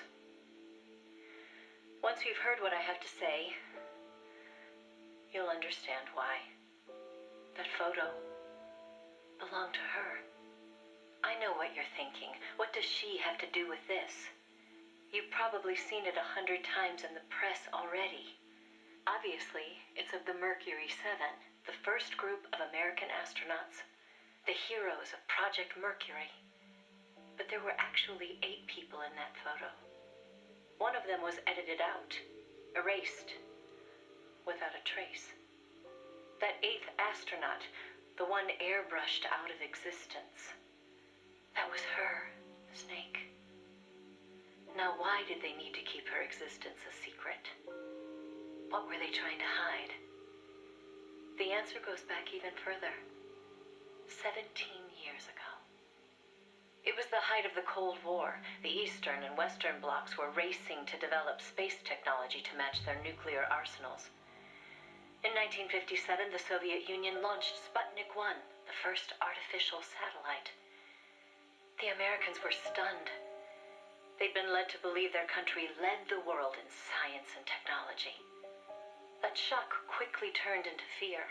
If the Russians had the know-how to launch a satellite into space, they could use it to launch a nuclear missile, too. Frantic, the U.S. threw everything it had into the space race. The following year, the Army succeeded in launching the first American satellite, Explorer 1. The National Aeronautics and Space Administration was established that fall, and Project Mercury with it. The goal was to send a man into space, and 7 men were chosen as pilot candidates. The media dubbed them the Mercury 7. They were immediately hailed as national heroes, icons of Western space exploration. But after Explorer, America suffered a series of failed rocket launches. Desperate, the government made a fateful decision. Unable to wait for its space program to mature, they'd steal the Soviets' technology, at the same time sabotaging their space program. You know better than anyone how hard a mission that was. The Soviet space program was shrouded in secrecy. Recovering that information would be no easy task. Using the help of an insider, they'd insert a sleeper agent into the research institute, or else recruit one of those insiders to do the job for them. And, if necessary, the mission leader would have to go in and sort things out themselves. Someone was needed with experience, knowledge, and superior intuition. And the only one for the job was the boss. The president himself asked for her by name. He needed someone who could be trusted with the fate of a nation. Who else to turn to but the hero of the Second World War? It was June 1959. So you see, Snake, that's why she left. That was the top secret mission that took her from you. But her selection ruffled a few CIA feathers. They didn't appreciate the president going over their head like that. The mission was tough enough already, and now the CIA was dragging its feet. She couldn't get anything out of them. No manpower, no information. Left to her own devices, the boss made a decision she knew would come back to haunt her. She decided to tap into the Philosopher's Network. And that's when the wheels of fate began to turn.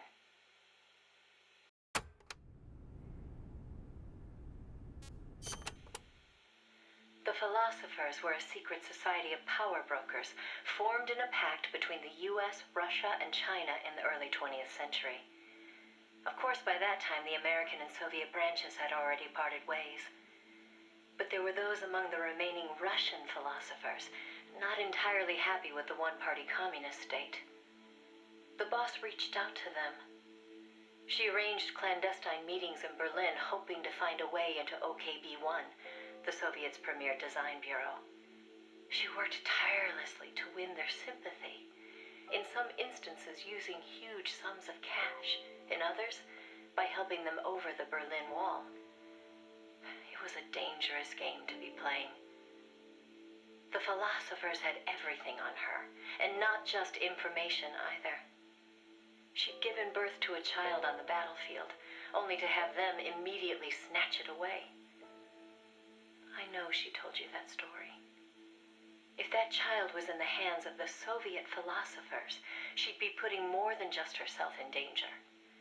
But she did what she had to do. At the time, the Soviet Union was believed to have an arsenal of missiles far greater than that of the United States. If that proved to be the case, Moscow would be free from the yoke of nuclear deterrence. raising the possibility that the Soviets might actually launch nukes if they felt it necessary.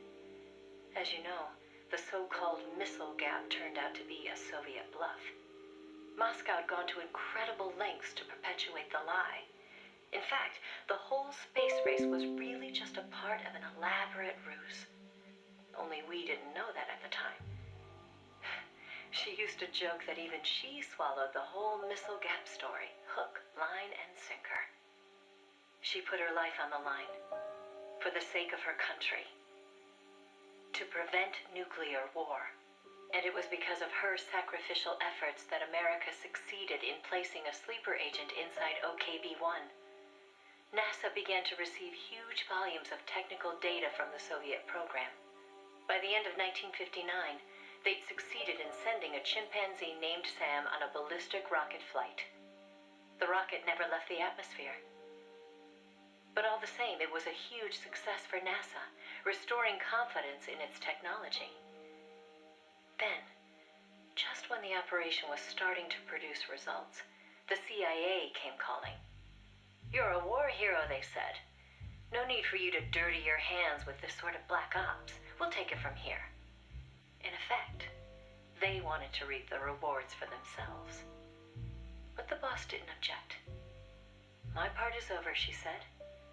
"I don't care what you do with the data now." It seemed as if NASA was making great strides toward manned spaceflight, while the Russians lagged behind.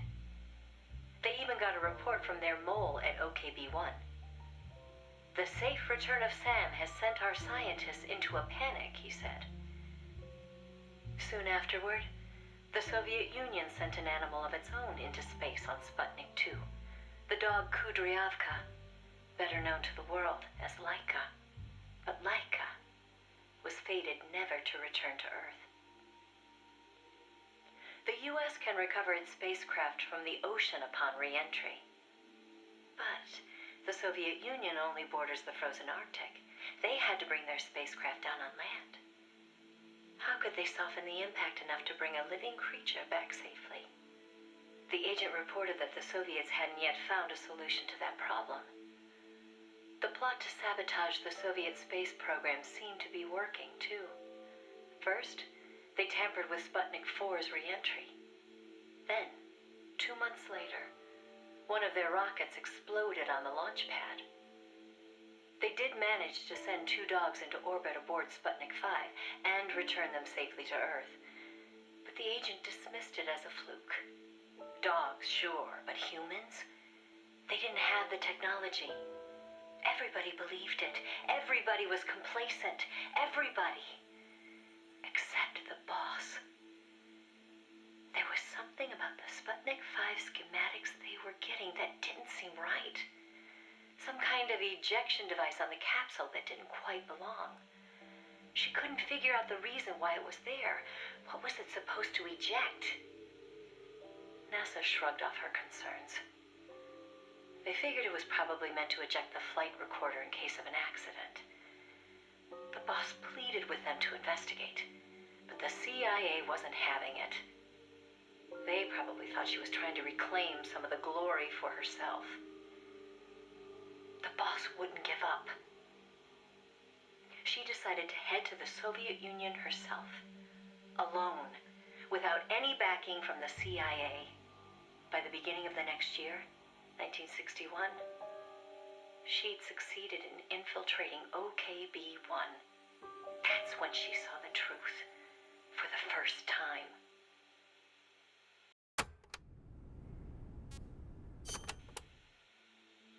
The sleeper that she'd worked so hard to place was a double agent. He'd been turned by the Soviets and was feeding the Americans lies. But what shocked the boss even more was why. The CIA's access agent had been taking a large cut of the sleeper's pay. The sleeper felt what little he was left with wasn't worth the risk. When he got a better offer from Moscow, he took it. At some point, the Americans' intelligence operation had become an open book to the Soviets. And contrary to what the sleeper had been reporting, the Soviets' manned spaceflight technology was quite advanced. It wasn't until she infiltrated OKB-1 herself that the boss learned the truth about Sputnik 5. After the spacecraft re-entered the atmosphere, it ejected the pilot, seat and all, at an altitude of 7,000 meters. It was the Soviet solution to the problem of land recovery. The mystery device attached to Sputnik 5 was for that purpose. The pilot would parachute down from that high altitude wearing a bulky spacesuit. Crazy, I know. The Soviets knew exactly how dangerous it was, of course. So much so that they gave Yuri Gagarin, the first man in space, a special 2-rank promotion before re-entry. Only Moscow could come up with this kind of plan. With total state control over information, they could easily pretend it never happened in the event of a failure. The boss passed the info on to NASA. It was their worst nightmare. The glory of mankind's first spaceflight was about to be stolen from them by the Soviet Union. It was Sputnik all over again. And the CIA was caught no less off guard. Their ineptitude had caused the fiasco in the first place. The Soviets' deception was brilliant. They'd woven a masterful tapestry of truth and fiction to convince the Americans their intelligence operations were proceeding as planned. No one but the boss could have seen through it. It was obvious the Soviets had some gifted minds working on their side. But that certainly didn't excuse the CIA's massive failure. The CIA wasn't done, though, and devised an ingenious plan to avoid taking responsibility. Luckily for them, a new president had been elected the previous November, John F. Kennedy. As he didn't know the case history when taking office, the CIA was able to feed lies to his new administration. They masked their own failures, placing the blame squarely on the boss's shoulders. After all, she'd selected an unreliable sleeper. They claimed she'd failed to make use of one of the most effective means of controlling a sleeper agent's actions: holding their family hostage. The boss was well aware that would have worked. She told me so later, but she couldn't bring herself to do it. It seems clear it had to do with having her own child taken. She could never inflict the same pain on anyone else. The CIA used that against her. In his election campaign, Kennedy had vowed to close the missile gap with Moscow. If America lost the space race, that promise would be worthless. The fact that the president had no links to the philosophers only made things worse. He was completely unaware of the secret networks she'd used to complete her mission. In his eyes, she was no better than a traitor. The fate that awaited her was cruel beyond belief.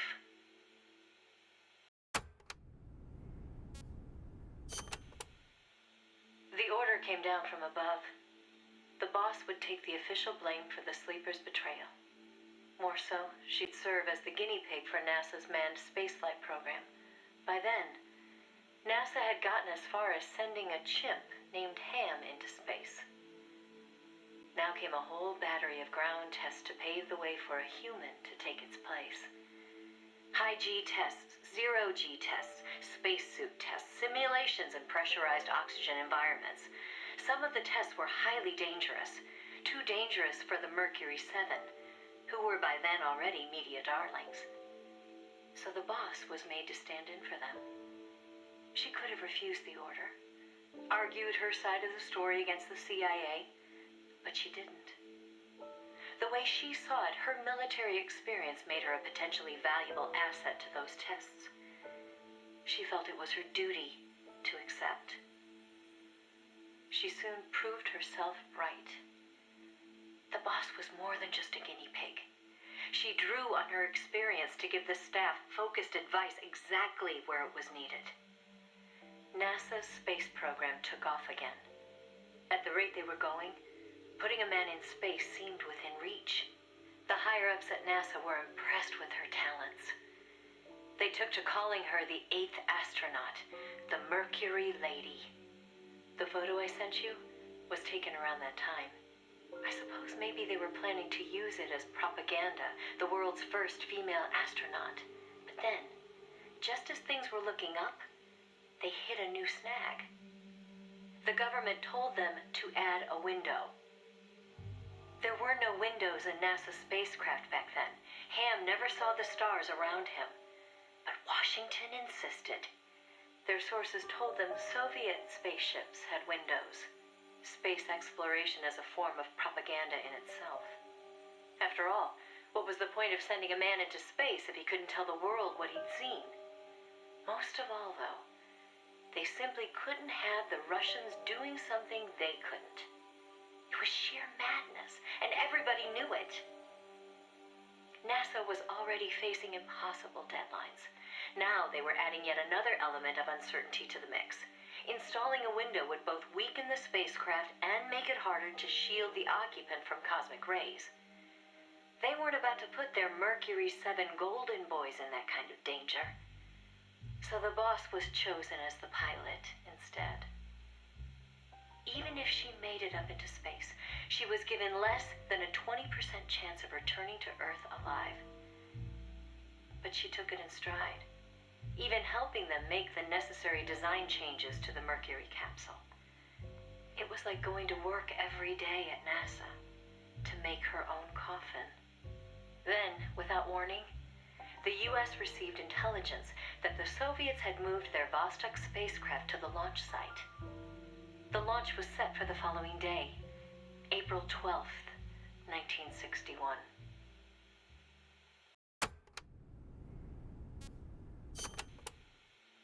America couldn't let the Soviets beat them with Vostok.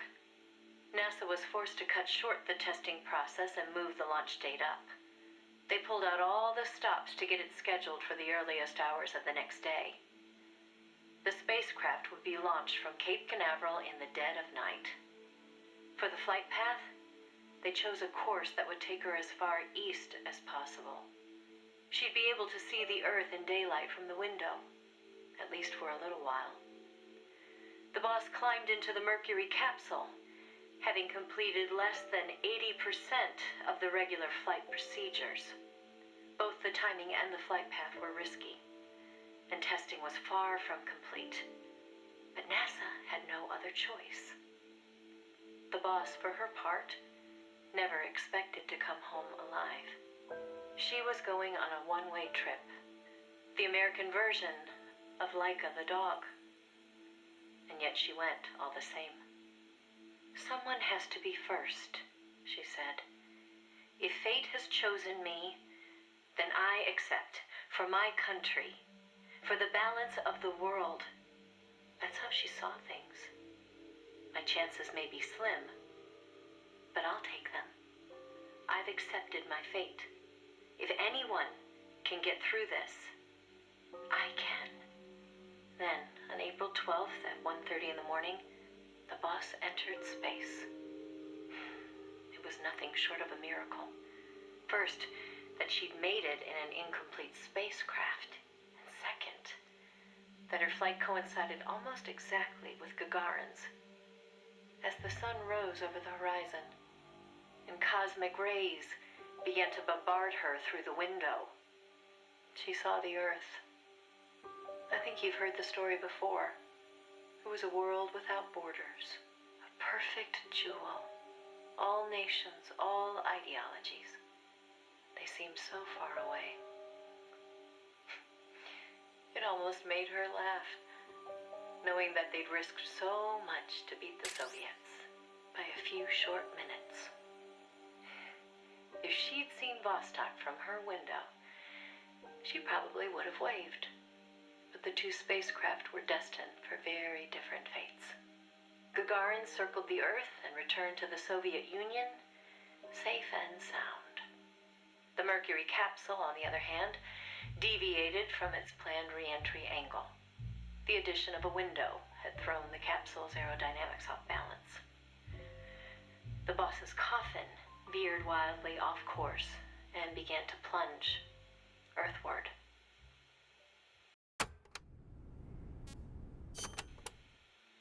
The course deviation caused the capsule to miss its splashdown point by a wide margin. It didn't have enough time to decelerate before crashing into the sea. The force of the impact shattered the spacecraft before it started to sink like a stone. The boss used the last of her strength to escape to the surface.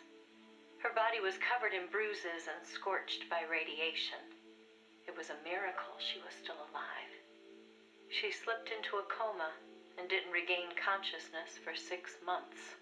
To some, what was worst of all was that she had lost the space race to Gagarin by only a few minutes. That aside, it should have been a proud day for America. Its first manned spaceflight. Sadly, her accomplishment was kept out of the history books. An attempt to save face by Washington. In contrast to Gagarin's orbital flight, America had only managed a ballistic trajectory. Her flight time was much shorter, too.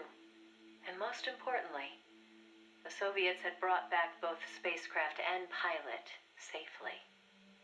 NASA couldn't even conjure up a half-hearted tale of heroic survival.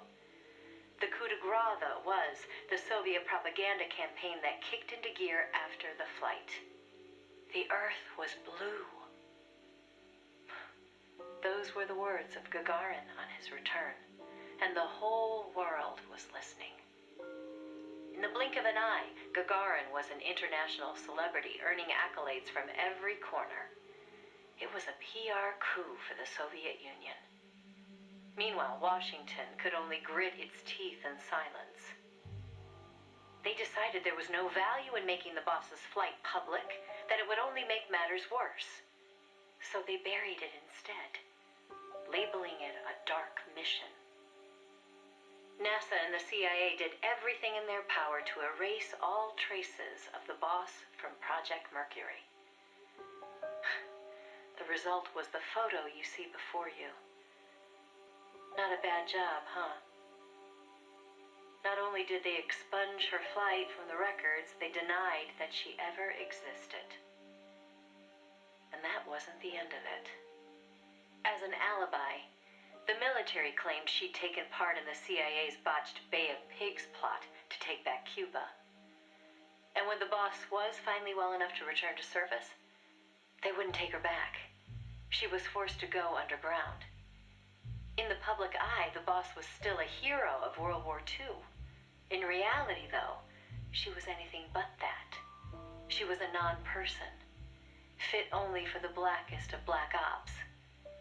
In effect, she may as well have been dead. Gagarin went on a worldwide tour in front of millions of adoring fans. The boss, meanwhile, was a walking secret, unable to breathe a word about her experience. The authorities in Washington had this to say: "Why are you still here? If only you'd had the decency to give us a nice quote like Gagarin and then die an honorable death, you'd have gone down as a hero." 3 weeks later, on May 5th, Alan Shepard, one of the Mercury 7, made his own ballistic flight. They sure didn't try to cover up his achievement. Of course, he owed his success to the lessons learned from the boss's tragedy. Before sending Gagarin up into space, the Soviets had used a mannequin called Ivan Ivanovich to test the landing procedure, which would make the boss America's version of a crash test dummy. But she didn't care. "I'm happy to be the dummy," she said, "if it'll help the project succeed. Nothing would give me greater satisfaction." And that still wasn't the end of it. The boss had worked through the anti-Moscow faction of the Soviet Union's philosophers to place the sleeper agent, and at some point, the Soviets found out about it. Yet the Americans remained oblivious to the end.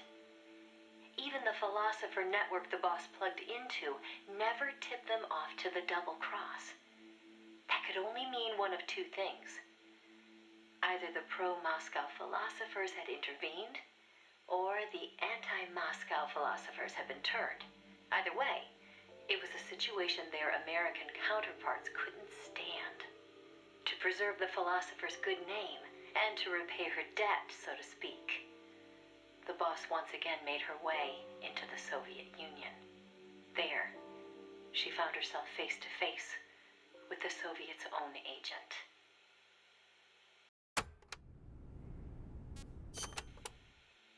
And who should she find awaiting her return to Russia? The one who'd turned her sleeper against her. Who'd fed them lies all this time. It was her former comrade in arms. The father of her child. The man known as the Sorrow. He didn't know it was the boss who'd sent the sleeper. Or to be more precise, the Soviet philosophers never told him. Former lovers, forced to fight to the death. One would live and one would die, she told me. That was the revenge the Soviet philosophers had in store for me. If both of them survived, their child would suffer in their place. They were left with no other option. The boss shot him. He offered no resistance. When she returned from the Soviet Union, there was no place left for her to go. She'd sacrificed everything. Everything. For her country. And in return, they treated her like a dead woman. She was made a scapegoat for no good reason. Only because power had changed hands in Washington. Any lesser being would have long since cracked. It was then that one of her old SAS comrades reached out to her. Major Zero. And so Fox was born. She undertook a mission that, well, you should know better than anybody. You were a part of it. 20 days after Shepard's flight, President Kennedy announced that America would put a man on the moon. Without the intelligence the boss obtained, America's space program would never have caught up. Armstrong and Aldrin might never have walked on the moon. But the Americans' gain had cost the boss her health, her honor, and the man she loved. The word tragedy doesn't even begin to describe what she endured.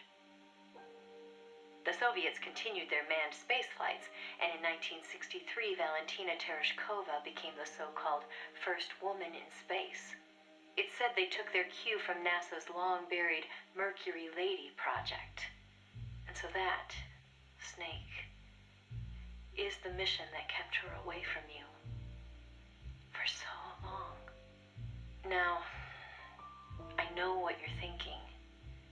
Why not use me as her agent? She knew I'd never even think of betraying her. I think it's because she didn't want to drag you into it. She probably knew what was going to happen. To complete the mission, she'd have to turn to the philosophers, and once she did that, whatever came of it, there'd be a price to pay. No one understood that better than her. So please, Snake, let it go. When she gave me the photo, she left me to decide whether or not to pass it along to you. I know she was torn about it, just as I was. She knew you'd probably blame yourself. Why did she hold on to it for so long? That, I can't say. To remind her of how much it hurt to be erased. She wasn't that kind of person. No.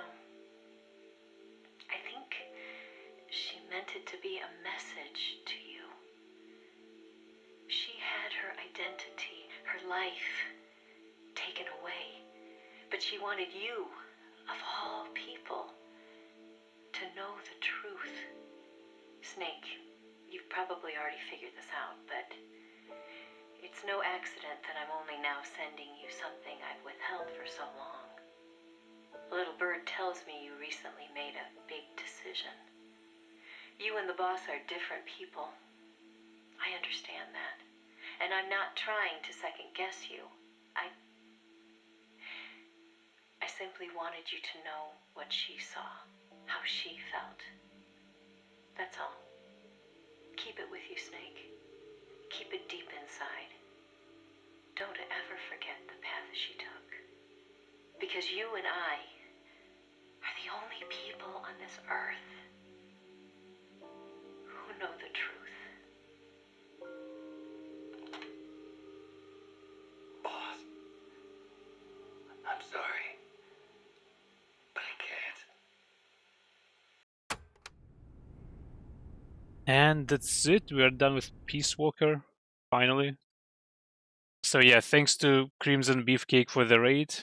Thanks to everyone for joining, for chatting. Thanks to Young Rogue for hopping in. Thanks to Honda, to Smoosh, to Natalia, Sir Pyroli. Stein was with us for quite a while. I guess we are going to raid him actually.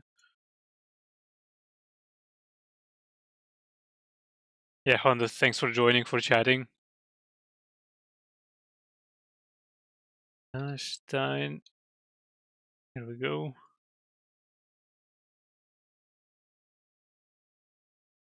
Yeah, Meta have joined as well.